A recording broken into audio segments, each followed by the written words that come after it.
ਵਾਹਿਗੁਰੂ ਜੀ ਕਾ ਖਾਲਸਾ ਵਾਹਿਗੁਰੂ ਜੀ ਕੀ ਫਤਿਹ। ਪ੍ਰੋਗਰਾਮ ਕੌਮੀ ਮੁੱਦੇ ਦੇ ਵਿੱਚ ਦੇਸ਼ ਵਿਦੇਸ਼ ਦੀ ਸੰਗਤ ਦਾ ਸਵਾਗਤ ਹੈ। ਅੱਜ ਸਾਡੇ ਪ੍ਰੋਗਰਾਮ ਕੌਮੀ ਮੁੱਦੇ ਦਾ ਵਿਸ਼ਾ ਹੈ ਸਿੱਖ ਕੌਮ ਦੀ ਪ੍ਰਚਾਰ ਸਮੱਸਿਆ। ਸੋ ਉਸ ਦੇ ਉੱਤੇ ਅਸੀਂ ਚਰਚਾ ਕਰਾਂਗੇ। ਸਾਡੇ ਨਾਲ ਗੈਸਟ ਨੇ ਸਰਦਾਰ ਸੁਖਵਿੰਦਰ ਸਿੰਘ ਜੀ ਜੇਠੂਵਾਲ। ਸੋ ਉਹਨਾਂ ਨਾਲ ਫਤਿਹ ਦੀ ਪਾਉਂਦੇ ਹਾਂ, ਸਾਂਝ ਤੇ ਗੱਲਬਾਤ ਦੀ ਕਰਦੇ ਹਾਂ ਸ਼ੁਰੂਆਤ। ਭਾਈ ਸਾਹਿਬ ਜੀ ਵਾਹਿਗੁਰੂ ਜੀ ਕਾ ਖਾਲਸਾ ਵਾਹਿਗੁਰੂ ਜੀ ਕੀ ਫਤਿਹ। ਭਾਈ ਸਾਹਿਬ ਜੀ ਸਭ ਤੋਂ ਪਹਿਲਾਂ ਤੁਹਾਡਾ ਸਵਾਗਤ ਹੈ ਪ੍ਰੋਗਰਾਮ ਕੌਮੀ ਮੁੱਦੇ ਦੇ ਵਿੱਚ। ਤੇ ਸਭ ਤੋਂ ਪਹਿਲਾ ਸਵਾਲ ਜਿਹੜਾ ਮੇਰਾ ਉਹ ਇਹ ਆ ਕਿ ਸਿੱਖ ਕੌਮ ਦੀ ਜਦੋਂ ਗੁਰੂ ਨਾਨਕ ਪਾਤਸ਼ਾਹ ਨੇ ਨੀਂਹ ਰੱਖੀ ਤਾਂ ਕਿਹੜਾ ਖਲਾ ਸੀਗਾ ਜਿਸ ਨੂੰ ਉਹ ਭਰਨਾ ਚਾਹੁੰਦੇ ਸੀਗੇ? ਕਿਹੜੀ ਗੱਲ ਸੀਗੀ ਜਿਸ ਨੂੰ ਮੁੱਖ ਰੱਖਦਿਆਂ ਹੋਇਆਂ ਸਿੱਖ ਧਰਮ ਜਿਹੜਾ ਆ ਉਹ ਹੋਂਦ ਦੇ ਵਿੱਚ ਆਇਆ? ਬਹੁਤ ਹੀ ਮਹੱਤਵਪੂਰਨ ਇਹ ਸਵਾਲ ਤੁਸੀਂ ਸਰਦਾਰ ਹਰਿੰਦਰ ਸਿੰਘ ਜੀ ਕੀਤਾ ਹੈ। ਅੱਜ ਕੌਮ ਨੂੰ ਇਹ ਸਵਾਲ ਆਪਣੀਆਂ ਪੀੜ੍ਹੀਆਂ ਨੂੰ ਦੱਸਣਾ ਚਾਹੀਦਾ, ਨੌਜਵਾਨਾਂ ਨੂੰ ਦੱਸਣਾ ਚਾਹੀਦਾ ਜੀ। ਕਿਉਂਕਿ ਅੱਜ ਦੀ ਡੇਟ ਦੇ ਵਿੱਚ ਸਿੱਖੀ ਇਸੇ ਚੀਜ਼ ਨੂੰ ਸਮਝ ਲਿਆ ਜਾਂਦਾ ਹੈ ਕਿ ਮੈਂ ਕੇਸਾਧਾਰੀ ਹਾਂ, ਗੁਰਦੁਆਰੇ ਮੱਥਾ ਟੇਕਣ ਜਾਂਦਾ ਹਾਂ, ਪਾਠ ਕਰਦਾ ਹਾਂ ਜੀ, ਤੇ ਮੇਰੇ ਸਿੱਖੀ ਵਾਲੇ ਧਰਮ ਵਾਲੇ ਕੰਮ ਪੂਰੇ ਹੋ ਗਏ ਜੀ।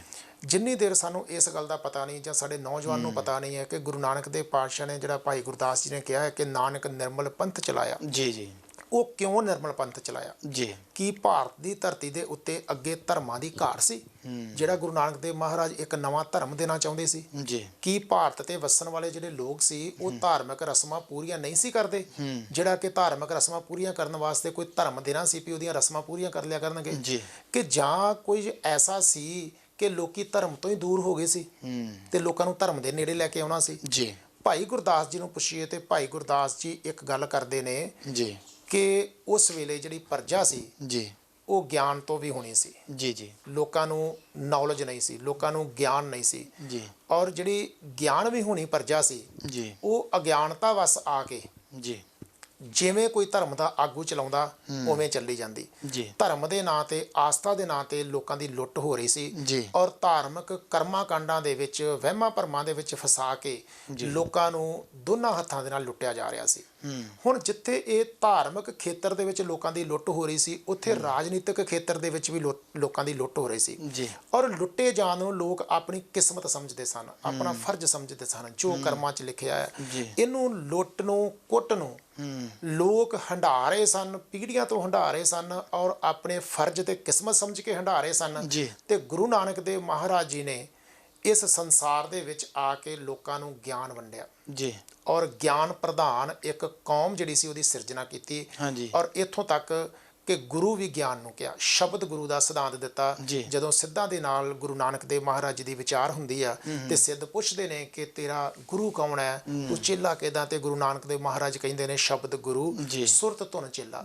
ਸਰੀਰ ਦੀ ਮਹੱਤਤਾ ਜਿਹੜੀ ਸ਼ਖਸੀ ਪੂਜਾ ਸੀ, ਉਹ ਸ਼ਖਸੀ ਪੂਜਾ ਦੇ ਨਾਲ ਉਹ ਜਿਹੜੇ ਸ਼ਖਸਾਂ ਦੀ ਪੂਜਾ ਹੋ ਰਹੀ ਸੀ ਉਹ ਲੋਕਾਂ ਦੀ ਆਸਥਾ ਦਾ ਨਜਾਇਜ਼ ਫਾਇਦਾ ਉਠਾ ਕੇ ਲੋਕਾਂ ਨੂੰ ਧਾਰਮਿਕ ਕਰਮ ਕਾਂਡਾਂ ਦੇ ਵਿੱਚ ਫਸਾ ਕੇ ਲੋਕਾਂ ਦਾ ਸਮਾਂ, ਪੈਸਾ ਤੇ ਹਰ ਤਰ੍ਹਾਂ ਦਾ ਲੋਕਾਂ ਦਾ ਸ਼ੋਸ਼ਣ ਕਰ ਰਹੇ ਸਨ। ਪਰ ਗੁਰੂ ਨਾਨਕ ਦੇਵ ਪਾਤਸ਼ਾਹ ਨੇ ਲੋਕਾਂ ਨੂੰ ਅਵੇਅਰ ਕੀਤਾ, ਜਾਗਰੂਕ ਕੀਤਾ, ਚੇਤਨ ਕੀਤਾ ਤੇ ਗਿਆਨ ਵੰਡਿਆ ਤੇ ਗਿਆਨ ਆਧਾਰਿਤ ਇੱਕ ਨਿਰਮਲ ਪੰਥ ਜਿਹੜਾ ਸੀ ਉਹਦੀ ਸਿਰਜਣਾ ਕੀਤੀ ਤੇ ਲੋਕਾਂ ਨੂੰ ਜ਼ਿੰਦਗੀ ਦੇ ਪਹਿਲਾਂ ਤੇ ਮਾਇਨੇ ਨਵੇਂ ਦਿੱਤੇ ਕਿ ਜ਼ਿੰਦਗੀ ਦੇ ਮਾਇਨੇ ਕੀ ਆ। ਜਦੋਂ ਲੋਕਾਂ ਨੂੰ ਜ਼ਿੰਦਗੀ ਦੇ ਮਾਇਨੇ ਪਤਾ ਲੱਗੇ ਫਿਰ ਜਿਹੜੇ ਲੋਕ ਡਰੇ ਹੋਏ ਸੀ, ਜਿਨ੍ਹਾਂ ਦੇ ਵਿੱਚ ਡਰ ਭਰਿਆ ਸੀ, ਸੂਰਜ ਦਾ ਡਰ, ਹਵਾ ਦਾ ਡਰ, ਪਾਣੀ ਦਾ ਡਰ, ਚੜ੍ਹਦੇ ਦਾ ਡਰ, ਲਹਿੰਦੇ ਦਾ ਡਰ, ਵਾਰਾਂ ਦਾ ਡਰ, ਗ੍ਰਹਿਆਂ ਦਾ ਡਰ, ਇਹਨਾਂ ਡਰਾਂ ਦੇ ਵਿੱਚੋਂ ਕੱਢ ਕੇ ਇੱਥੋਂ ਤੱਕ ਕਿ ਮੌਤ ਦਾ ਡਰ ਵੀ ਲੋਕਾਂ ਦੇ ਵਿੱਚੋਂ ਕੱਢ ਦਿੱਤਾ। ਕਹਿ ਦਿੱਤਾ ਕਿ ਪਹਿਲਾ ਮਰਨ ਕਬੂਲ, ਜੀਵਨ ਕੀ ਛੱਡ ਆਸ। ਤੇ ਜਦੋਂ ਮੌਤ ਨੂੰ ਪ੍ਰਵਾਨ ਕਰ ਲਿਆ ਤੇ ਫਿਰ ਬੰਦਾ ਬਲਵਾਨ ਹੋ ਗਿਆ। ਫਿਰ ਬੰਦੇ ਦੇ ਅੰਦਰ ਸੂਰਬੀਰਤਾ ਆ ਗਈ, ਫਿਰ ਬੰਦੇ ਨੂੰ ਜ਼ਿੰਦਗੀ ਜੀਣ ਦਾ ਮਜ਼ਾ ਆ ਗਿਆ, ਫਿਰ ਬੰਦਾ ਸਕੂਨ ਨਾਲ ਜ਼ਿੰਦਗੀ ਜੀਣ ਲੱਗ ਗਿਆ। ਇਹ ਇੱਕ ਅਗਿਆਨਤਾ ਦਾ ਨਾਸ਼ ਕਰਕੇ ਗਿਆਨ ਭਰ ਕੇ ਤੇ ਇੱਕ ਨਵੀਂ ਜੀਵਨ ਜਾਂਚ ਦੀ ਜਿਹੜੀ ਸ਼ੁਰੂਆਤ ਗੁਰੂ ਨਾਨਕ ਦੇਵ ਮਹਾਰਾਜ ਨੇ ਦਿੱਤੀ, ਜਿਹੜੀ ਸਰਬਪੱਖੀ ਧਾਰਮਿਕ, ਸਮਾਜਿਕ, ਰਾਜਨੀਤਿਕ ਤੇ ਆਰਥਿਕ ਖੇਤਰ ਦੇ ਵਿੱਚ ਇੱਕ ਨਵੀਂ ਸੋਚ, ਨਵੀਂ ਆਈਡੀਓਲੋਜੀ, ਨਵੀਂ ਵਿਚਾਰਧਾਰਾ ਗੁਰੂ ਨਾਨਕ ਦੇਵ ਪਾਤਸ਼ਾਹ ਨੇ ਸਮਾਜ ਨੂੰ ਦਿੱਤੀ ਔਰ ਉਸ ਵਿਚਾਰਧਾਰਾ ਦਾ ਨਾਮ ਅੱਜ ਅਸੀਂ ਸਿੱਖ ਕੌਮ ਕਹਿੰਦੇ ਹਾਂ। ਜੀ ਬਿਲਕੁਲ। ਸੋ ਅਗਲੀ ਗੱਲ ਜੇ ਕਰੀਏ ਤਾਂ ਗੁਰੂ ਕਾਲ ਦੀ ਗੱਲ ਜਿਹੜੀ ਅਸੀਂ ਕਰਦੇ ਹਾਂ, ਉਸ ਸਮੇਂ ਫਿਰ ਪ੍ਰਚਾਰ ਜਿਹੜਾ ਆ ਉਹ ਕਿਵੇਂ ਹੁੰਦਾ ਸੀ, ਕਿਵੇਂ ਕੀ ਵਿਧੀ ਸੀ ਪ੍ਰਚਾਰ ਦੀ? ਕਿਉਂਕਿ ਉਦੋਂ ਸਾਧਨ ਵੀ ਜਿਹੜੇ ਆ ਉਹ ਸੀਮਤ ਸੀਗੇ, ਕਿਤੇ ਜਾਣ ਆਉਣ ਦੀ ਗੱਲ ਵੀ ਕਰੀਏ ਜੇ। ਵੇਖੋ, ਜਿੱਥੇ ਗੁਰੂ ਨਾਨਕ ਦੇਵ ਮਹਾਰਾਜ ਜੀ ਨੇ ਗਿਆਨ ਦੀ ਲੋੜ ਮਹਿਸੂਸ ਕੀਤੀ ਕਿ ਲੋਕ ਅਗਿਆਨੀ ਆ, ਉੱਥੇ ਨਾਲ ਇੱਕ ਗੱਲ ਦੀ ਹੋਰ ਲੋੜ ਮਹਿਸੂਸ ਕੀਤੀ ਕਿ ਗਿਆਨ ਵੰਡਣਾ ਪੈਣਾ ਆ।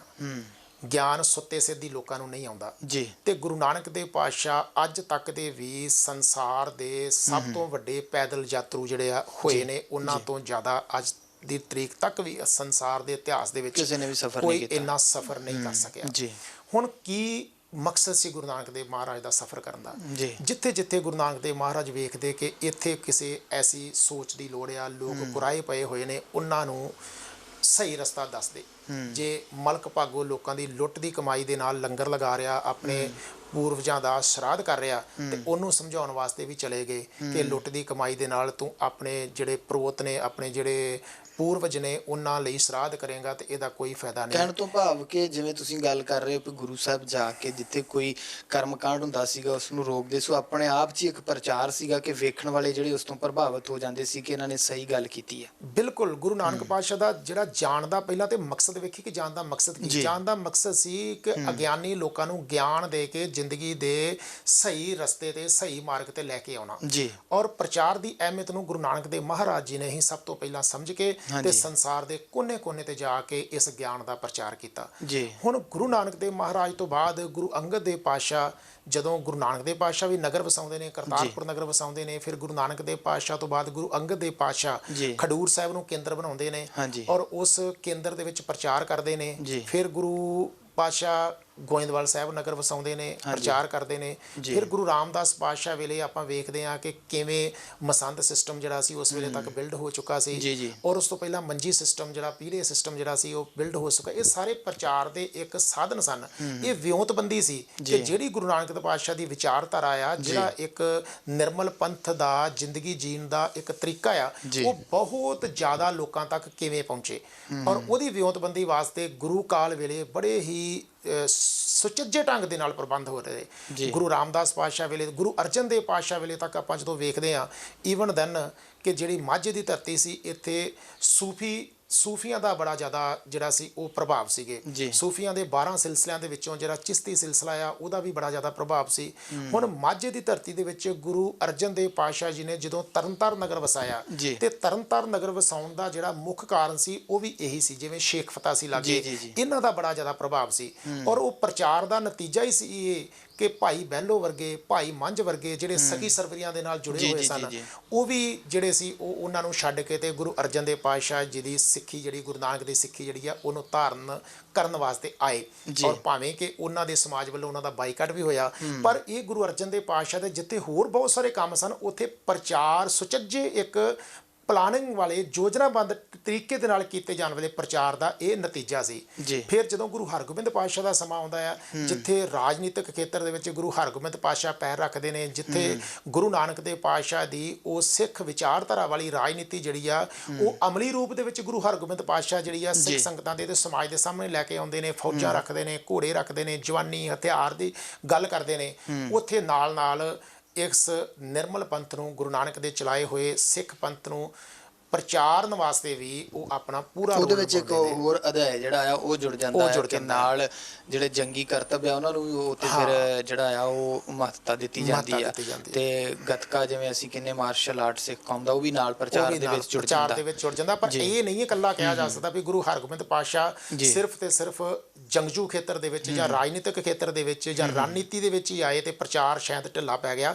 ਐਸਾ ਨਹੀਂ ਆ। ਪ੍ਰਚਾਰ ਦਾ ਜਿਹੜਾ ਕੰਮ ਹੈ ਇਹ ਜਿਵੇਂ ਗੁਰੂ ਨਾਨਕ ਦੇਵ ਮਹਾਰਾਜ ਤੋਂ ਸ਼ੁਰੂ ਹੁੰਦਾ ਇਵੇਂ ਗੁਰੂ ਕਾਲ ਵੇਲੇ ਗੁਰੂ ਗੋਬਿੰਦ ਸਿੰਘ ਪਾਤਸ਼ਾਹ ਵੇਲੇ ਤੱਕ ਜਾਂਦਾ। ਜੰਗਜੂ ਕਰਤਬਾਂ ਦੇ ਨਾਲ ਮਤਲਬ ਉਹ 'ਚ ਵਿਸਥਾਰ ਹੋਇਆ ਵਾ, ਜਿੱਥੇ ਧਾਰਮਿਕ ਪ੍ਰਚਾਰ ਦੇ ਨਾਲ ਨਾਲ ਜਿਹੜਾ ਉਹਦੇ ਵਿੱਚ ਵਿਸਥਾਰ ਹੋਇਆ ਹੈ। ਹੁਣ ਤੁਸੀਂ ਇਹ ਦੇਖੋ ਕਿ ਜਿਵੇਂ ਆਪਾਂ ਵੇਖਦੇ ਹਾਂ ਗੁਰੂ ਤੇਗ ਬਹਾਦਰ ਮਹਾਰਾਜ ਜੀ ਦਾ ਇੱਧਰ ਨੂੰ ਜਾਣਾ, ਪਟਨੇ ਵੱਲ ਨੂੰ ਜਾਣਾ ਜਾਂ ਅਸਾਮ ਵੱਲ ਨੂੰ ਜਾਣਾ, ਉਹਦਾ ਕੀ ਕਾਰਨ ਸੀ? ਜਿੱਥੇ ਔਰੰਗਜ਼ੇਬ ਦੇ ਜੁਰਮ ਸਨ ਉੱਥੇ ਨਾਲ ਨਾਲ ਲੋਕਾਂ ਨੂੰ ਅਵੇਅਰ ਕਰਨਾ, ਜਾਗਰੂਕ ਕਰਨਾ, ਗੁਰਬਾਣੀ ਦਾ ਪ੍ਰਚਾਰ ਕਰਨਾ। ਗੁਰੂ ਮਹਾਰਾਜ ਆਪਣੇ ਸਮੇਂ ਦੇ ਵਿੱਚ ਜਿਸ ਇਲਾਕੇ ਵਿੱਚ ਗਏ, ਜਿੱਥੇ ਉਹਨਾਂ ਨੇ ਉੱਥੇ ਹੋਰ ਵਿਉਂਤਬੰਦੀਆਂ ਕੀਤੀਆਂ, ਉੱਥੇ ਗੁਰਬਾਣੀ ਦਾ ਪ੍ਰਚਾਰ ਜ਼ਰੂਰ ਕੀਤਾ ਆ, ਲੋਕਾਂ ਨੂੰ ਜ਼ਿੰਦਗੀ ਜੀਣ ਦੀ ਜਾਂਚ ਜ਼ਰੂਰ ਦੱਸੀ ਆ ਔਰ ਜਿੱਥੇ ਜਿੱਥੇ ਵੀ 10 ਗੁਰੂਆਂ ਦੇ ਵਿੱਚੋਂ ਗੁਰੂ ਪਾਤਸ਼ਾਹ ਗਏ ਆ ਉੱਥੇ ਵੀ ਅੱਜ ਗੁਰੂ ਨਾਨਕ ਦੀ ਆਈਡੀਓਲੋਜੀ ਦਾ ਜਿਹੜਾ ਦੀਵਾ ਜਗਦਾ ਆ, ਗੁਰੂ ਨਾਨਕ ਦੀ ਵਿਚਾਰਧਾਰਾ ਦਾ ਜੀਵਾ ਜਗਦਾ, ਭਾਵੇਂ ਉਹ ਕਿਸੇ ਗੁਰਦੁਆਰੇ ਦੇ ਰੂਪ 'ਚ ਜਗਦਾ ਤੇ ਭਾਵੇਂ ਉਹ ਕਿਸੇ ਹੋਰ ਰੂਪ ਦੇ ਵਿੱਚ ਜਗਦਾ। ਸੋ ਗੱਲ ਇਹ ਹੈ ਕਿ 10 ਗੁਰੂਆਂ ਦੇ ਸਮੇਂ ਦੇ ਜੀ। ਵਿੱਚ ਗੁਰੂ ਸਾਹਿਬਾਨਾਂ ਨੇ ਪ੍ਰਚਾਰ ਦੀ ਅਹਿਮੀਅਤ ਨੂੰ ਬਹੁਤ ਵੱਡੇ ਲੈਵਲ ਤੱਕ ਸਮਝਿਆ। ਜੀ। ਇਸ ਤਰ੍ਹਾਂ ਨਹੀਂ ਕੀਤਾ ਵੀ ਸ਼ਾਇਦ ਇਹ ਆਪਣੇ ਆਪ ਹੀ ਕੋਈ ਗੈਬੀ ਸ਼ਕਤੀ ਨਾਲ ਹੋ ਜਾਏਗਾ। ਇਹਨੂੰ ਵਿਉਂਤਬੰਦੀ ਦੇ ਨਾਲ, ਸਿਸਟੇਮੈਟਿਕਲੀ ਪਲਾਨਿੰਗ ਦੇ ਨਾਲ, ਐਕਸ਼ਨ ਮੋਡ ਦੇ ਵਿੱਚ ਆ ਕੇ ਕੰਮ ਕੀਤਾ ਇਹਦੇ ਵਾਸਤੇ। ਬਿਲਕੁਲ ਬਿਲਕੁਲ, ਆਪ ਆਪਣੇ ਹੱਥੀਂ ਜਿਹੜਾ ਹੈ ਉਹ ਕਰਕੇ ਦਿਖਾਇਆ, ਆਪਣੇ ਜੀਵਨ ਦੇ ਵਿੱਚ ਉਸ ਚੀਜ਼ ਨੂੰ ਕਮਾ ਕੇ ਵਿਖਾਇਆ ਆ। ਇਹ ਤਾਂ ਗੱਲ ਹੋ ਗਈ ਗੁਰੂ ਕਾਲ ਦੇ ਸਮੇਂ ਜਿਵੇਂ ਪ੍ਰਚਾਰ ਹੋਇਆ, ਪ੍ਰਸਾਰ ਹੋਇਆ। ਉਸ ਤੋਂ ਬਾਅਦ ਦੀ ਗੱਲ ਕਰੀਏ ਕਿ ਗੁਰੂ ਕਾਲ ਤੋਂ ਬਾਅਦ ਦੇ ਵਿੱਚ ਸਿੱਖ ਕੌਮ ਨੇ ਇੱਕ ਉਹ ਵੀ ਦੌਰ ਵੇਖਿਆ, ਕਾਲਾ ਦੌਰ, ਜਿਹਦੇ ਵਿੱਚ ਸਿੱਖਾਂ ਦੇ ਸਿਰਾਂ ਦੇ ਮੁੱਲ ਜਿਹੜੇ ਆ ਉਹ ਵੀ ਪੈਂਦੇ ਰਹੇ। ਉਸ ਸਮੇਂ ਪ੍ਰਚਾਰ ਦੀ ਸਥਿਤੀ ਜਿਹੜੀ ਆ ਉਹ ਕਿਵੇਂ ਦੀ ਰਹੀ ਜਾਂ ਕਿਵੇਂ ਪ੍ਰਚਾਰ ਹੋਇਆ ਉਸ ਸਮੇਂ? ਬਿਲਕੁਲ, ਬਹੁਤ ਹੀ ਮਹੱਤਵਪੂਰਨ ਸਵਾਲ ਤੁਸੀਂ ਕੀਤਾ ਹੈ ਕਿ ਜਦੋਂ ਖੁਸ਼ਹਾਲੀ ਦਾ ਸਮਾਂ ਹੁੰਦਾ ਹੈ, ਬਾਬਾ ਬੰਦਾ ਸਿੰਘ ਬਹਾਦਰ ਦਾ ਰਾਜ ਦਾ ਸਮਾਂ ਆ, ਉਦੋਂ ਤਾਂ ਆਪਾਂ ਕਹਿ ਸਕਦੇ ਹਾਂ ਕਿ ਪ੍ਰਚਾਰ ਕਰਨਾ ਬੜਾ ਸੌਖਾ ਹੈ। ਬਿਲਕੁਲ, ਉਦੋਂ ਕੋਈ ਰੋਕ ਟੋਕ ਨਹੀਂ, ਸਰਕਾਰ ਆਪਣੀ, ਰਾਜ ਆਪਣਾ ਹੈ, ਬਾਦਸ਼ਾਹਤ ਆਪਣੇ ਕੋਲ ਹੈ। ਪਰ ਜਦੋਂ ਸਿੱਖਾਂ ਕੋਲ ਰਹਿਣ ਵਾਸਤੇ ਘਰ ਵੀ ਨਹੀਂ ਆ, ਜਦੋਂ ਸਿੱਖਾਂ ਦੇ ਸਿਰਾਂ ਦੇ ਮੁੱਲ ਪੈ ਰਹੇ ਆ, ਉਦੋਂ ਫਿਰ ਸਿੱਖ ਕੌਮ ਦਾ ਪ੍ਰਚਾਰ ਜਿਹੜਾ ਆ ਉਹ ਕਿਵੇਂ ਦਾ ਆ। ਹੁਣ ਇਹਨੂੰ ਆਪਾਂ ਟੈਕਨੀਕਲੀ ਤਾਂ ਨਹੀਂ ਬਹੁਤ ਜ਼ਿਆਦਾ ਡਿਟੇਲ ਦੇ ਵਿੱਚ ਜਾ ਸਕਦੇ, ਪਰ ਇਹਦੇ ਨਤੀਜੇ ਵੇਖੋ ਕੀ ਆ। ਚਰਖੜੀਆਂ ਤੇ ਚੜਨ ਵਾਲੇ 2 ਪਿਓ ਪੁੱਤ ਜੀ, ਸ਼ਹਿਬਾਜ਼ ਸਿੰਘ ਤੇ ਸ਼ਬੇਗ ਸਿੰਘ ਜੀ, ਉਹ ਕੋਈ ਜੰਗਜੂ ਖੇਤਰ ਦੇ ਵਿੱਚ ਜ਼ਿਆਦਾ ਨਹੀਂ ਵਿਚਰਦੇ ਸਨ। ਸ਼ਬੇਗ ਸਿੰਘ ਜੀ ਜਿਹੜੇ ਸੀ ਉਹ ਇੱਕ ਠੇਕੇਦਾਰ ਸਨ ਜੀ, ਬਿਜ਼ਨਸ ਕਰਦੇ ਸਨ ਆਪਣਾ ਜੀ। ਉਸ ਵੇਲੇ ਜਿਹੜੇ ਸਿੱਖ ਸਨ, ਇਤਿਹਾਸਕਾਰਾਂ ਨੇ ਉਹਨਾਂ ਨੂੰ 2 ਭਾਗਾਂ 'ਚ ਵੰਡਿਆ ਜੀ। ਇੱਕ ਪਾਸੇ ਸਨ ਰਣ ਤੱਤੇ ਦੇ ਵਿੱਚ ਜੂਝਣ ਵਾਲੇ ਸਿੰਘ, ਜਿਹੜੇ ਘਰ-ਬਾਰ ਛੱਡ ਕੇ ਤੇ ਦੁਸ਼ਮਣਾਂ ਤੋਂ ਲੁਕ ਕੇ ਰਹਿੰਦੇ ਤੇ ਗੁਰੀਲਾ ਯੁੱਧ ਪ੍ਰਣਾਲੀ ਦੀ ਵਰਤੋਂ ਕਰਕੇ ਉਸ ਵੇਲੇ ਆਪਣਾ ਜਿਹੜਾ ਸੀ ਉਹ ਰਣਨੀਤੀ ਤੇ ਕੰਮ ਕਰਦੇ ਜੀ। ਇੱਕ ਪਾਸੇ ਸਿੱਖ ਸਨ ਜਿਨ੍ਹਾਂ ਨੂੰ ਮਿਲ ਵਰਤਨੀਆਂ ਸਿੱਖ ਕਿਹਾ ਜਾਂਦਾ ਸੀ। ਮਿਲ ਵਰਤਨੀਆਂ ਸਿੱਖ ਜਿਹੜੇ ਸੀ ਉਹ ਪਿੰਡਾਂ ਦੇ ਵਿੱਚ ਰਹਿੰਦੇ ਜੀ, ਔਰ ਉਹ ਗੁਰਬਾਣੀ ਦਾ ਪ੍ਰਚਾਰ ਕਰਦੇ ਜੀ। ਉਹ ਗੁਰਬਾਣੀ ਦਾ ਪ੍ਰਚਾਰ ਇਸ ਹਿਸਾਬ ਨਾਲ ਕਰਦੇ ਕਿ ਉਸ ਵੇਲੇ ਬੱਚਿਆਂ ਨੂੰ ਸੰਭਾਲਿਆ ਜਾਂਦਾ, ਉਹਨਾਂ ਬੱਚਿਆਂ ਨੂੰ ਗੁਰਬਾਣੀ ਦੀ ਸਿੱਖਿਆ ਦਿੱਤੀ ਜਾਂਦੀ। ਉਹ ਮਿਲ ਵਰਤਨੀਆਂ ਸਿੱਖ ਜਿਹੜੇ ਸੀ ਆਪਣੀ ਜ਼ਿੰਮੇਵਾਰੀ ਨਿਭਾਉਂਦੇ ਜੀ। ਜਦੋਂ ਤੁਸੀਂ ਭਾਈ ਸ਼ਬੇਗ ਸਿੰਘ ਤੇ ਸ਼ਹਿਬਾਜ਼ ਸਿੰਘ ਦਾ ਚਰਖੜੀਆਂ ਤੇ ਚੜ੍ਹਨ ਦਾ ਇਤਿਹਾਸ ਸੁਣਦੇ ਹੋ ਜੀ, ਇਹ ਤਾਂ ਅਸੀਂ ਬੜੇ ਜ਼ੋਰ ਦੇ ਨਾਲ, ਦਾਅਵੇ ਦੇ ਨਾਲ ਕਹਿ ਦਿੰਦੇ ਆ ਕਿ ਸਿੰਘਾਂ ਨੇ ਬੰਦ ਕਟਾਲੇ ਪਰ ਸਿੱਖੀ ਨਹੀਂ ਛੱਡੀ, ਆਰਿਆਂ ਨਾਲ ਚੀਰੇ ਗਏ ਪਰ ਸਿੱਖੀ ਨਹੀਂ ਛੱਡੀ, ਖੋਪੜੀਆਂ ਲੋਹਾਲੀਆਂ ਪਰ ਸਿੱਖੀ ਨਹੀਂ ਛੱਡੀ ਜੀ।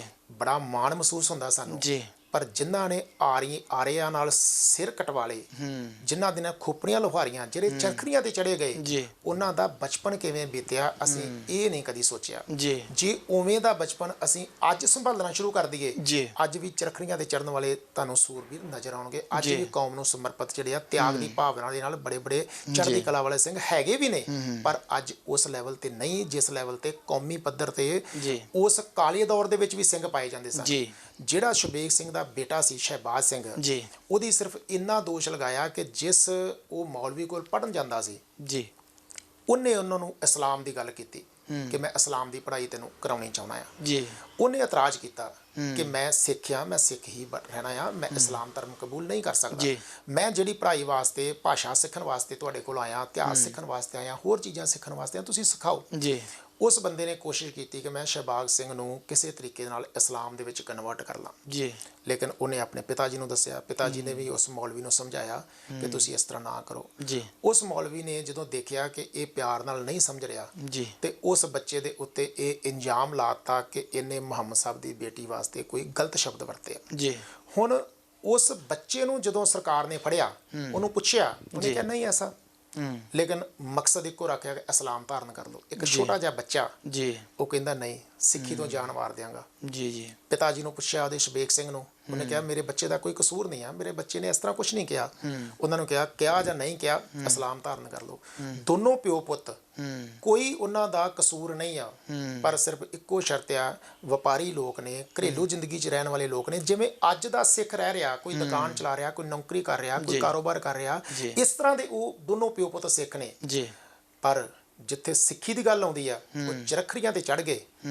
ਹੈਰਾਨੀ ਵਾਲੀ ਗੱਲ ਕਿ ਉਸ ਛੋਟੇ ਜਿਹੇ ਬੱਚੇ ਨੂੰ ਵੱਖ ਕਰਕੇ ਕਿਹਾ ਗਿਆ ਕਿ ਤੇਰੇ ਪਿਓ ਨੂੰ ਮਾਰ ਦਿੱਤਾ ਗਿਆ ਆ। ਪਹਿਲਾਂ ਕਿਹਾ ਗਿਆ ਕਿ ਤੇਰੇ ਪਿਓ ਨੇ ਇਸਲਾਮ ਕਬੂਲ ਕਰ ਲਿਆ ਤੇ ਤੂੰ ਵੀ ਕਬੂਲ ਕਰ ਲਾ, ਤੈਨੂੰ ਅਸੀਂ ਡੋਲੇ ਦੇਾਂਗੇ ਬੇਗਮਾਂ ਦੇ, ਤੈਨੂੰ ਇੱਕ ਇਲਾਕੇ ਦਾ ਕੋਈ ਰਾਜ ਭਾਗ ਦੇਾਂਗੇ। ਤੇ ਉਸ ਬੱਚੇ ਨੇ ਜਵਾਬ ਦਿੱਤਾ ਕਿ ਜਿਸ ਪਿਓ ਦਾ ਮੈਂ ਪੁੱਤ ਆ ਨਾ, ਉਹ ਗੁਰੂ ਗੋਬਿੰਦ ਸਿੰਘ ਪਾਤਸ਼ਾਹ ਦਾ ਸਿੱਖ ਆ, ਉਹ ਸਿੱਖੀ ਨਹੀਂ ਛੱਡ ਸਕਦਾ, ਉਹ ਜਾਨ ਤੇ ਦੇ ਸਕਦਾ ਹੈ। ਇੰਨਾ ਜਜ਼ਬਾ ਉਸ ਬੱਚੇ ਦੇ ਵਿੱਚ ਕਿਵੇਂ ਭਰਿਆ ਗਿਆ ਸੀ, ਕਿਉਂਕਿ ਉਸ ਕਾਲੇ ਦੌਰ ਦੇ ਵਿੱਚ ਵੀ ਬੱਚਿਆਂ ਨੂੰ ਸੰਭਾਲਿਆ ਜਾਂਦਾ ਸੀ ਔਰ ਉਹ ਚਰਖੜੀਆਂ ਤੇ ਪਿਓ ਪੁੱਤ ਚੜ ਗਏ, ਪਰ ਸਿੱਖੀ ਨੂੰ ਆਂਚ ਬਿਲਕੁਲ ਇਹ ਗੱਲ ਤੁਹਾਡੀ ਬਿਲਕੁਲ ਦਰੁਸਤ ਆ ਕਿ ਨੀਂਹ ਜਿਹੜੀ ਆ ਉਹ ਮਜ਼ਬੂਤ ਹੋਣੀ ਚਾਹੀਦੀ ਆ। ਚਾਹੇ ਗੱਲ ਅਸੀਂ ਕਿਸੇ ਮਕਾਨ ਦੀ ਵੀ ਐਗਜ਼ਾਮਪਲ ਦੇ ਤੌਰ ਦੇ ਉੱਤੇ ਲੈ ਲਈਏ ਕਿ ਜਿਹਦੀ ਨੀਂਹ ਮਜ਼ਬੂਤ ਹੈ ਉਸ ਨੂੰ ਢਹਿ ਢੇਰੀ ਕਰਨਾ ਜਿਹੜਾ ਉਹ ਸੌਖਾ ਨਹੀਂ ਹੁੰਦਾ। ਸੋ ਅਗਲੀ ਗੱਲ ਕਰੀਏ, ਜਦੋਂ ਸਿੱਖ ਕੌਮ ਦੇ ਹੱਥ ਦੇ ਵਿੱਚ ਰਾਜ ਭਾਗ ਆਉਂਦਾ ਆ ਤਾਂ ਕੀ ਉਦੋਂ ਵੀ ਜ਼ਰੂਰਤ ਹੁੰਦੀ ਹੈ ਪ੍ਰਚਾਰ ਦੀ? ਤੇ ਸਿੱਖ ਕੌਮ ਦਾ ਜਦੋਂ ਆਪਣਾ ਰਾਜ ਭਾਗ ਸੀਗਾ ਉਦੋਂ ਕਿਵੇਂ ਦਾ ਪ੍ਰਚਾਰ ਤੇ ਕਿੱਦਾਂ ਪ੍ਰਚਾਰ ਜਿਹੜਾ ਉਹ ਹੋਇਆ? ਕਿਉਂਕਿ ਪਿਛਲੇ ਰਾਜ ਭਾਗਾਂ ਦੀ ਗੱਲ ਕਰੀਏ, ਅਸੀਂ ਮੁਗਲ ਕਾਲ ਦੇਖਿਆ, ਉਹਦੇ ਵਿੱਚ ਜ਼ਬਰਦਸਤੀ ਜਿਹੜਾ ਆ ਉਹ ਧਰਮ ਕਬੂਲ ਉਹਨਾਂ ਨੇ ਆਪਣਾ ਕਰਾਉਣ ਦੀ ਕੋਸ਼ਿਸ਼ ਕੀਤੀ, ਪਰ ਜਦੋਂ ਸਿੱਖਾਂ ਦਾ ਰਾਜ ਆਇਆ ਉਹਦੇ ਵਿੱਚ ਪ੍ਰਚਾਰ ਦਾ ਕੀ ਸਿਸਟਮ ਸੀਗਾ? ਬਹੁਤ ਵਧੀਆ ਸਵਾਲ ਹੈ ਤੁਹਾਡਾ ਕਿ ਜਦੋਂ ਸਿੱਖ ਰਾਜ ਭਾਗ 'ਚ ਨਹੀਂ ਆ ਉਦੋਂ ਤੇ ਇਹਨਾਂ ਨੂੰ ਜ਼ਬਰਦਸਤੀ ਇਸਲਾਮ ਕਬੂਲ ਕਰਵਾਇਆ ਜਾ ਰਿਹਾ, ਲੇਕਿਨ ਪ੍ਰਚਾਰ ਦੇ ਪੱਖੋਂ ਉਦੋਂ ਵੀ ਸਿੱਖ ਸੁਚੇਤ ਨੇ ਤੇ ਜਦੋਂ ਸਿੱਖਾਂ ਦੇ ਕੋਲ ਰਾਜ ਆ ਜਾਂਦਾ ਹੈ, ਮਿਸਲਾਂ ਦਾ ਰਾਜ ਦਾ ਸਮਾਂ, ਮਹਾਰਾਜਾ ਰਣਜੀਤ ਸਿੰਘ ਦੇ ਰਾਜ ਦਾ ਸਮਾਂ, ਤੇ ਫਿਰ ਉਦੋਂ ਸਿੱਖਾਂ ਨੂੰ ਵੀ, ਤੇ ਜੇ ਆਮ ਦੁਨੀਆ ਵਾਲੀ ਰਾਜਨੀਤੀ ਸਿੱਖ ਕਰਦੇ ਹੁੰਦੇ ਤੇ ਫਿਰ ਸਿੱਖ ਵੀ ਐਵੇਂ ਕਰਦੇ ਵੀ ਹੁਣ ਸਿੱਖਾਂ ਦਾ ਰਾਜ ਆ ਤੇ ਹੁਣ ਮੁਸਲਮਾਨਾਂ ਨੂੰ ਸਿੱਖ ਬਣਾਉਣਾ ਸ਼ੁਰੂ ਕਰ ਦਈਏ। ਪਰ ਸਿੱਖ ਰਾਜਨੀਤੀ ਜਿਹੜੀ ਹੈ ਉਹ ਇਸ ਗੱਲ ਦੀ ਆਗਿਆ ਨਹੀਂ ਦਿੰਦੀ, ਬਦਲਾਖੋਰੀ ਦੀ ਭਾਵਨਾ ਨਹੀਂ ਹੈ। ਸਿੱਖ ਦਾ ਜੀਵਨ ਪਰਉਪਕਾਰੀ ਆ, ਸਿੱਖ ਆਪਣਾ ਨਿੱਜੀ ਜੀਵਨ ਬਾਅਦ ਵਿੱਚ ਵੇਖਦਾ ਆ, ਪਰਉਪਕਾਰ ਪਹਿਲਾਂ ਵੇਖਦਾ ਹੈ। ਜੇ ਪਰਉਪਕਾਰੀ ਭਾਵਨਾ ਮੇਰੀ ਕਿਰਤ ਚੋਂ ਝਲਕਦੀ ਨਹੀਂ ਆ, ਜੇ ਪਰਉਪਕਾਰੀ ਭਾਵਨਾ ਮੇਰੇ ਜੀਵਨ ਚੋਂ ਝਲਕਦੀ ਨਹੀਂ ਆ, ਮੇਰੇ ਬੋਲਾਂ ਚੋਂ ਝਲਕਦੀ ਨਹੀਂ ਆ, ਤੇ ਮੈਨੂੰ ਗੁਰੂ ਨਾਨਕ ਦੀ ਸਿੱਖੀ ਦੀ ਅਜੇ ਸਮਝ ਨਹੀਂ ਲੱਗੀ। ਜਦੋਂ ਸਿੱਖਾਂ ਕੋਲ ਰਾਜ ਭਾਗ ਦਾ ਸਮਾਂ ਆਉਂਦਾ ਹੈ ਤੇ ਉਸ ਵੇਲੇ ਜਿੰਨੇ ਸਿੱਖ ਖੁਸ਼ ਨੇ ਉਸ ਰਾਜ ਦੇ ਵਿੱਚ, ਉਨੇ ਹੀ ਮੁਸਲਮਾਨ ਖੁਸ਼ ਨੇ, ਤੇ ਜਿੰਨੇ ਮੁਸਲਮਾਨ ਖੁਸ਼ ਨੇ ਉਨੇ ਹੀ ਹਿੰਦੂ ਖੁਸ਼ ਨੇ। ਇੱਕ ਵੀ ਇਤਿਹਾਸਕ ਘਟਨਾ ਤੁਸੀਂ ਇਤਿਹਾਸ ਦੇ ਵਿੱਚੋਂ ਨਹੀਂ ਵੇਖ ਸਕਦੇ ਕਿ ਮਹਾਰਾਜਾ ਰਣਜੀਤ ਸਿੰਘ ਦੇ ਰਾਜ ਵੇਲੇ ਕਿਤੇ ਫਿਰਕੂ ਦੰਗੇ ਹੋਏ ਹੋਣ, ਮੁਸਲਮਾਨ ਹਿੰਦੂਆਂ ਨਾਲ ਲੜੇ ਹੋਣ, ਹਿੰਦੂ ਮੁਸਲਮਾਨਾਂ ਨਾਲ ਲੜੇ ਹੋਣ, ਜਾਂ ਸਿੱਖ ਮੁਸਲਮਾਨਾਂ ਜਾਂ ਹਿੰਦੂਆਂ ਨਾਲ ਲੜੇ ਹੋਣ। ਕੋਈ ਵੀ ਧਾਰਮਿਕ ਇਸ ਤਰ੍ਹਾਂ ਦਾ ਵਖਰੇਵਾਂ ਜਿਹੜਾ ਸਿੱਖ ਰਾਜ ਵੇਲੇ ਨਹੀਂ ਹੋਇਆ, ਕਿਉਂਕਿ ਸਰਬੱਤ ਦੇ ਭਲੇ ਦੇ ਆਧਾਰਿਤ ਜਿਹੜਾ ਉਹ ਸਿੱਖ ਰਾਜ ਚੱਲਿਆ। ਪਰ ਪ੍ਰਚਾਰ ਦੀ ਆਪਾਂ ਗੱਲ ਕਰ ਰਹੇ ਹਾਂ, ਰਾਜ ਭਾਗ ਵੇਲੇ ਵੀ ਪ੍ਰਚਾਰ ਜਿਹੜਾ ਸੀ ਇੰਨਾ ਜ਼ਬਰਦਸਤ ਸੀਗਾ ਕਿ ਉਸ ਵੇਲੇ ਵੀ ਕੋਈ ਬੰਦਾ ਜਿਹੜਾ ਸੀ ਅਨਪੜ੍ਹ ਨਹੀਂ ਸੀਗਾ। ਹਰ ਬੰਦੇ ਨੂੰ ਪੰਜਾਬੀ ਆਉਂਦੀ ਸੀ ਔਰ ਹਰ ਸਿੱਖ ਦੇ ਬੱਚੇ ਨੂੰ ਗੁਰਬਾਣੀ ਦੇ ਅਰਥ ਆਉਂਦੇ ਸੀ। ਬਾਣੀ ਇਕੱਲੀ ਨਹੀਂ ਪੜ੍ਹਦੇ ਸੀ ਲੋਕ, ਅਰਥ ਆਉਂਦੇ ਸੀ। ਮਾਫ ਕਰਨਾ, ਅੱਜ ਇੱਕ ਸਿੱਖੀ ਨੂੰ ਸਮਝਣਾ ਤੇ ਬੜੀ ਦੂਰ ਦੀ ਗੱਲ ਹੈ। 1430 ਪੱਤਰੇ ਦੀ ਬਾਣੀ ਸਾਡੇ ਕੋਲ ਆ, ਜਿਹਨੂੰ ਅਸੀਂ ਮੱਥਾ ਟੇਕਦੇ ਹਾਂ ਔਰ ਜਿਹਦੇ ਗਾੜੀ ਅਸੀਂ ਨਿੱਤ ਅਰਦਾਸਾਂ ਕਰਦੇ ਹਾਂ, ਔਰ ਸਾਡੀਆਂ ਲਾਵਾਂ ਵਿਆਹ ਵੇਲੇ ਆਨੰਦ ਕਾਰਜ ਸਾਡੇ ਉਸ ਗੁਰੂ ਗ੍ਰੰਥ ਸਾਹਿਬ ਨਾਲ ਹੋਏ। ਤੇ ਸਾਨੂੰ ਇਹ ਵੀ ਪਤਾ ਆ ਕਿ ਜਦੋਂ ਅਸੀਂ ਮਰਨਾ ਆ ਤੇ ਉਸੇ ਗੁਰੂ ਗ੍ਰੰਥ ਸਾਹਿਬ ਪਾਤਸ਼ਾਹ ਦੇ ਸਾਡੀ ਅਰਦਾਸ ਅੰਤਮ ਅਰਦਾਸ ਹੋਣੀ ਆ, ਮਤਲਬ ਜੀਵਨ ਮਰਨ ਦੀਆਂ ਰਸਮਾਂ ਉਹਦੇ ਨਾਲ ਹੋਣੀਆਂ। ਉਸ ਗੁਰੂ ਗ੍ਰੰਥ ਸਾਹਿਬ ਪਾਤਸ਼ਾਹ ਦੀ ਬਾਣੀ ਦੀ ਸਾਨੂੰ ਸਮਝ ਕਿੰਨੀ ਕਿਹਾ, ਇਹ ਆਪਣੇ ਅੰਦਰ ਇੱਕ ਕੁਐਸਚਨ ਮਾਰਕ ਹੈ। ਸਾਰੇ ਗੁਰੂ ਗ੍ਰੰਥ ਸਾਹਿਬ ਦੀ ਬਾਣੀ ਦੀ ਸਮਝ ਛੱਡ ਦਿਓ, ਇੱਕ 15 ਮਿੰਟ ਦੇ ਵਿੱਚ ਪੜ੍ਹੀ ਜਾਣ ਵਾਲੀ ਜਪਜੀ ਸਾਹਿਬ ਦੀ ਬਾਣੀ ਹੈ, ਕਿੰਨੇ ਕੁ ਲੋਕ ਸਵੇਰੇ ਉੱਠ ਕੇ ਪੜ੍ਹਦੇ ਆ ਅੱਜ, ਤੇ ਜਿਹੜੇ ਪੜ੍ਹਦੇ ਆ ਉਹਨਾਂ ਦੇ ਵਿੱਚੋਂ ਕਿੰਨਿਆਂ ਨੂੰ ਇਹ ਪਤਾ ਵਾ ਵੀ ਜਿਹੜੀ ਬਾਣੀ ਅਸੀਂ ਰੋਜ਼ ਅੰਮ੍ਰਿਤ ਵੇਲੇ ਪੜ੍ਹਦੇ ਆ ਉਹਦੇ ਵਿੱਚ ਕਿਹੜੀ ਸੋਚ ਹੈ ਜਿਹੜੀ ਸਾਡੀ ਆਤਮਾ ਨੇ ਅੰਦਰ ਪੱਕੀ ਕਰਨੀ ਆ। ਅੱਜ ਅਸੀਂ ਬਹੁਤ ਅਵੇਸਲੇ ਆ, ਲੇਕਿਨ ਮਹਾਰਾਜਾ ਰਣਜੀਤ ਸਿੰਘ ਦੇ ਰਾਜ ਵੇਲੇ ਵੀ ਲੋਕਾਂ ਨੂੰ ਬਾਣੀ ਦੀ ਭਾਸ਼ਾ ਜਿਹੜੀ ਸੀ ਉਹ ਲੋਕਾਂ ਦੀ ਬੋਲਚਾਲ ਦੀ ਭਾਸ਼ਾ ਸੀ, ਤੇ ਲੋਕਾਂ ਨੂੰ ਸਮਝ ਆਉਂਦੀ ਸੀ ਕਿ ਗੁਰੂ ਪਾਤਸ਼ਾਹ ਸਾਨੂੰ ਬਾਣੀ 'ਚ ਕੀ ਕਹਿ ਰਹੇ ਆ। ਔਰ ਕੋਈ ਗੁਰਦੁਆਰਾ ਉਸ ਵੇਲੇ, ਕੋਈ ਧਰਮਸ਼ਾਲਾ, ਇਹ ਮੈਂ ਨਹੀਂ ਕਹਿ ਰਿਹਾ, ਇਹ ਮਹਾਰਾਜਾ ਰਣਜੀਤ ਸਿੰਘ ਦੇ ਰਾਜ ਤੋਂ ਬਾਅਦ ਜਿਹੜੇ ਮੈਂਟਰਿਨ ਵਰਗੇ ਗੋਰੇ ਆ ਉਹ ਐਜੂਕੇਸ਼ਨ ਪਾਲਿਸੀ ਤੇ ਜਿਹੜਾ ਲਿਖ ਕੇ ਗਏ ਆ, ਉਹਨਾਂ ਦੀਆਂ ਲਿਖਤਾਂ ਦੇ ਹਵਾਲੇ ਨਾਲ ਮੈਂ ਕਹਿ ਰਿਹਾ ਕਿ ਕੋਈ ਧਾਰਮਿਕ ਸਥਾਨ ਮਹਾਰਾਜਾ ਰਣਜੀਤ ਸਿੰਘ ਦੇ ਰਾਜ ਵੇਲੇ ਵਿਦਿਆ ਦੇ ਕੇਂਦਰ ਤੋਂ ਬਿਨਾਂ ਨਹੀਂ ਸੀ। ਕੋਈ ਧਾਰਮਿਕ ਸਥਾਨ ਇਕੱਲਾ ਆਸਥਾ ਦੀ ਪੂਰਤੀ ਵਾਸਤੇ ਨਹੀਂ ਸੀ, ਉਹ ਵਿਦਿਆ ਦਾ ਕੇਂਦਰ ਸੀ, ਸਿੱਖਿਆ ਦਾ ਕੇਂਦਰ ਸੀ। ਸਗੋਂ ਅੱਜ ਵਰਗਾ ਸਕੂਲਾਂ ਦਾ ਨੈਟਵਰਕ ਨਹੀਂ ਸੀ, ਉਸ ਵੇਲੇ ਧਾਰਮਿਕ ਕੇਂਦਰ ਜਿਹੜੇ ਸੀ ਉਹ ਸਿੱਖਿਆ ਦੇ ਕੇਂਦਰ ਸੀ। ਤੇ ਪੜ੍ਹਾਈ ਲਿਖਾਈ ਜਿਹੜੀ ਸੀ, ਬਹੁ ਗਿਣਤੀ ਲੋਕ ਮਹਾਰਾਜਾ ਰਣਜੀਤ ਸਿੰਘ ਦੇ ਰਾਜ ਵੇਲੇ ਪੂਰੇ ਸੰਸਾਰ ਦਾ ਜੇ ਅਧਿਐਨ ਕਰ ਲਈਏ ਤੇ ਪੰਜਾਬ ਦੀ ਧਰਤੀ ਤੇ ਸਭ ਤੋਂ ਵੱਧ ਪੜ੍ਹੇ ਲਿਖੇ ਲੋਕ ਸਨ, ਤੇ ਪੜ੍ਹਾਉਣ ਦੇ ਕੇਂਦਰ ਸਿਰਫ ਧਾਰਮਿਕ ਸਥਾਨ ਸਨ। ਇਸ ਕਰਕੇ ਰਾਜ ਭਾਗ ਵੇਲੇ ਵੀ ਸਿੱਖ ਕੌਮ ਜਿਹੜੀ ਆ ਪ੍ਰਚਾਰ ਦੇ ਖੇਤਰ 'ਚ ਬੜਾ ਧਿਆਨ ਦਿੰਦੀ ਰਹੀ। ਜੀ ਬਿਲਕੁਲ ਬਿਲਕੁਲ ਭਾਈ ਸਾਹਿਬ, ਅਗਲੀ ਗੱਲ ਜੇ ਕਰੀਏ ਤਾਂ ਅਸੀਂ ਗੱਲ ਕਰ ਲਈ ਗੁਰੂ ਕਾਲ ਦੀ ਵੀ ਗੱਲ ਕਰ ਲਈ, ਕਾਲੇ ਦੌਰ ਦੀ ਵੀ ਗੱਲ ਕਰ ਲਈ, ਤੇ ਸਿੱਖਾਂ ਦੇ ਰਾਜ ਭਾਗ ਦੀ ਵੀ ਗੱਲ ਕਰ ਲਈ। ਇਸ ਤੋਂ ਅੱਗੇ ਗੱਲ ਕਰੀਏ, ਜੇ ਅੱਜ ਦੀ ਗੱਲ ਕਰੀਏ ਤਾਂ ਅੱਜ ਦਾ ਜਿਵੇਂ ਦਾ ਪ੍ਰਚਾਰ ਦਾ ਜੋ ਰਸਤਾ ਆ ਜਾਂ ਜਿਵੇਂ ਦਾ ਅੱਜ ਦਾ ਸਿਸਟਮ ਹੈ ਪ੍ਰਚਾਰ ਦਾ, ਉਹਦੇ ਤੋਂ ਤੁਸੀਂ ਕਿੰਨੇ ਕੁ ਸੰਤੁਸ਼ਟ ਜੇ ਜਾਂ ਸੰਤੁਸ਼ਟ ਨਹੀਂ ਹੋ? ਦੇਖੋ, ਤੁਸੀਂ ਸਵਾਲ ਕੀਤਾ ਹੈ ਕਿ ਅੱਜ ਦੇ ਪ੍ਰਚਾਰ ਤੋਂ ਮੈਂ ਸੰਤੁਸ਼ਟ ਹਾਂ ਕਿ ਨਹੀਂ। ਮੇਰੇ ਸੰਤੁਸ਼ਟ ਹੋਣ ਨਾਲ ਜਾਂ ਨਾ ਹੋਣ ਦੇ ਨਾਲ ਮੇਰਾ ਖਿਆਲ ਹੈ ਕਿ ਕੌਮ ਨੂੰ ਕੋਈ ਫਰਕ ਨਹੀਂ ਪੈਂਦਾ, ਮੈਨੂੰ ਇਕੱਲੇ ਨੂੰ ਪੈਂਦਾ ਹੈ। ਜੀ ਜੇ ਮੈਂ ਸੰਤੁਸ਼ਟ ਹਾਂ ਤਾਂ ਮੈਂ ਖੁਸ਼ ਹਾਂ, ਜੇ ਮੈਂ ਨਹੀਂ ਸੰਤੁਸ਼ਟ ਤੇ ਮੈਂ ਨਿਰਾਸ਼ਾ ਦੇ ਵਿੱਚ ਹਾਂ। ਜੀ ਜੀ ਜੇ ਮੇਰੀ ਇਕੱਲੇ ਦੀਆਂ ਇੱਕ ਸਿੱਖ ਹੋਣ ਦੇ ਨਾਂ ਤੇ ਤੁਸੀਂ ਦਿਲ ਦੀਆਂ ਭਾਵਨਾਵਾਂ ਦੇਖੋ ਤਾਂ ਮੈਂ ਤੇ ਕਦੇ ਕਦੇ ਰੋਣ ਵੀ ਲੱਗ ਜਾਂਦਾ ਹਾਂ ਜੀ ਕਿ ਸਾਡਾ ਕੌਮ ਦਾ ਹਾਲ ਕੀ ਹੈ। ਮੈਂ ਸਕੂਲਾਂ ਦੇ ਵਿੱਚ ਕਦੇ ਕਦੇ ਜਾਂਦਾ ਆ, ਪਲੱਸ 1 ਪਲੱਸ 2 ਦੇ ਬੱਚਿਆਂ ਦੇ ਨਾਲ ਕਾਉਂਸਲਿੰਗ ਕਰਦਾ ਆ। ਬੱਚੇ ਇੰਨੇ ਜ਼ਿਆਦਾ ਸਿਧਾਂਤਾਂ ਤੋਂ ਦੂਰ ਨੇ, ਈਵਨ ਦੈਨ ਕਿ ਬੱਚੇ ਮਾਪਿਆਂ ਤੋਂ ਵੀ ਦੂਰ ਨੇ। ਜੀ ਬੱਚੇ ਇੰਨੇ ਜ਼ਿਆਦਾ ਆਪਣੀ ਜ਼ਿੰਦਗੀ ਦੇ ਸਹੀ ਮਾਰਗ ਤੋਂ ਡਿਸਟਰੈਕਟ ਹੋ ਚੁੱਕੇ ਨੇ ਕਿ ਉਹਨਾਂ ਦੀ ਜ਼ਿੰਦਗੀ ਵੱਲ ਵੇਖ ਕੇ ਰੋਣ ਆਉਂਦਾ ਹੈ। ਜੇ ਪ੍ਰਚਾਰ ਹੈ ਤੇ ਫਿਰ ਸਾਡੀ ਨੌਜਵਾਨ ਪੀੜ੍ਹੀ ਸਿੱਖੀ ਦੇ ਰਸਤੇ ਤੇ, ਸਿੱਖੀ ਦੇ ਮਾਰਗ ਤੇ ਉੱਤੇ ਕਿਉਂ ਨਹੀਂ ਆ ਰਹੀ? ਤੁਸੀਂ ਪੰਜਾਬ ਦੇ ਵਿੱਚ ਨੌਜਵਾਨਾਂ ਦੇ ਸਿਰਾਂ ਤੇ ਪੱਗਾਂ ਕਿਉਂ ਨਹੀਂ ਵੇਖ ਰਹੇ? ਤੁਸੀਂ ਪੰਜਾਬ ਦੇ ਵਿੱਚ ਨੌਜਵਾਨ ਕੇਸਾਧਾਰੀ ਕਿਉਂ ਨਹੀਂ ਵੇਖ ਰਹੇ? ਤੁਸੀਂ ਪੰਜਾਬ ਦੇ ਨੌਜਵਾਨ ਅੰਮ੍ਰਿਤਧਾਰੀ ਕਿਉਂ ਨਹੀਂ ਵੇਖ ਰਹੇ? ਜੇ ਵੇਖ ਰਹੇ ਆ ਤਾਂ ਫਿਰ ਮੈਂ ਸੰਤੁਸ਼ਟ ਹਾਂ, ਜੇ ਨਹੀਂ ਵੇਖ ਰਹੇ ਤਾਂ ਫਿਰ ਮੈਂ ਸੰਤੁਸ਼ਟ ਨਹੀਂ ਹਾਂ। ਜੀ ਬਿਲਕੁਲ, ਇਹ ਗੱਲ ਜਿਹੜੀ ਹੈ ਵਾਕਿਆ ਤੁਹਾਡੀ ਦਰੁਸਤ ਆ ਕਿ ਅੱਜ ਜਿਹੜਾ ਆ ਉਹ ਪ੍ਰਚਾਰ ਦੇ ਵਿੱਚ ਕਿਤੇ ਨਾ ਕਿਤੇ ਜਿਹੜਾ ਆ ਉਹ ਜ਼ਰੂਰ ਘਾਟ ਹੈਗੀ ਆ। ਪਰ ਫਿਰ ਵੀ ਜੇਕਰ ਗੱਲ ਕਰੀਏ ਤਾਂ ਅੱਜ ਦਾ ਜਿਹੜਾ ਧਾਰਮਿਕ ਲੀਡਰ ਆ ਜਾਂ ਧਾਰਮਿਕ ਚਿਹਰੇ ਆ ਜਿਹੜੇ, ਜਾਂ ਧਾਰਮਿਕ ਲੋਕ ਨੇ, ਪ੍ਰਚਾਰਕ ਨੇ, ਕਥਾਵਾਚਕ ਨੇ, ਉਹਨਾਂ ਨੂੰ ਕੀ ਕਰਨਾ ਚਾਹੀਦਾ ਵਾ? ਕਿਵੇਂ ਅਸੀਂ ਜਿਹੜਾ ਸਾਰਾ ਕੁਛ ਆ ਉਹ ਪ੍ਰਚਾਰ ਵੀ ਆਪਣਾ ਸਹੀ ਹੋਵੇ ਤੇ ਸਾਰਾ ਕੁਝ ਦਰੁਸਤ ਵੀ ਹੋਵੇ? ਜਿਵੇਂ ਪਤਿਤ ਪੁਣੇ ਵੱਲ ਵੀ ਜਿਹੜਾ ਆ ਉਹ ਸਿੱਖ ਦਾ ਬੱਚਾ ਜਿਹੜਾ ਆ ਅੱਜ ਵੱਧ ਰਿਹਾ ਆ, ਉਹਦੇ ਵਿੱਚ ਵੀ ਬਹੁਤ ਸਾਰੀਆਂ ਚੀਜ਼ਾਂ ਦਾ ਚਾਹੇ ਯੋਗਦਾਨ ਜਿਹੜਾ ਆ ਉਹ ਪੈ ਰਿਹਾ, ਬਹੁਤ ਸਾਰੀਆਂ ਚੀਜ਼ਾਂ ਇਸ ਤਰ੍ਹਾਂ ਦੀਆਂ ਪਰੋਸੀਆਂ ਜਾ ਰਹੀਆਂ ਨੇ ਜਿਨ੍ਹਾਂ ਨੂੰ, ਪਰ ਧਾਰਮਿਕ ਜਿਹੜੇ ਚਿਹਰੇ ਆ, ਧਾਰਮਿਕ ਲੀਡਰ ਨੇ ਜਾਂ ਕਥਾਵਾਚਕ ਜਾਂ ਜਿਹੜੇ ਪ੍ਰਚਾਰਕ ਨੇ, ਉਹ ਕੀ ਕਰਨ? ਕਿਵੇਂ ਦਾ ਰਸਤਾ ਅਖਤਿਆਰ ਕੀਤਾ ਜਾਵੇ? ਜਾਂ ਫਿਰ ਘਰਾਂ ਦੇ ਵਿੱਚੋਂ ਹੀ ਇਸ ਤਰ੍ਹਾਂ ਦੀ ਚੀਜ਼ ਜਿਹੜੀ ਬੱਚਿਆਂ ਨੂੰ, ਜਿਵੇਂ ਅਸੀਂ ਪਹਿਲਾਂ ਗੱਲ ਕੀਤੀ ਭਾਈ ਸ਼ੁਬੇਗ ਸਿੰਘ ਹੋਰਾਂ ਦੀ, ਜਾਂ ਜਿਹੜੀ ਵੀ ਗੱਲ ਅਸੀਂ ਪਹਿਲਾਂ ਕੀਤੀ ਧਾਰਮਿਕ, ਉਹ ਉਸ ਚੀਜ਼ ਨੂੰ ਜਿਹੜਾ ਉਹ ਘਰ ਤੋਂ ਜਦੋਂ ਚੱਲਦੇ ਆ ਲੈ ਕੇ ਤਾਂ ਉਹ ਜ਼ਿਆਦਾ ਮੈਂ ਸਮਝਦਾ ਸ਼ਾਇਦ ਕਿ ਮਜ਼ਬੂਤ ਹੋਊਗੀ। ਤੁਹਾਡੇ ਕੀ ਵਿਚਾਰ ਆ?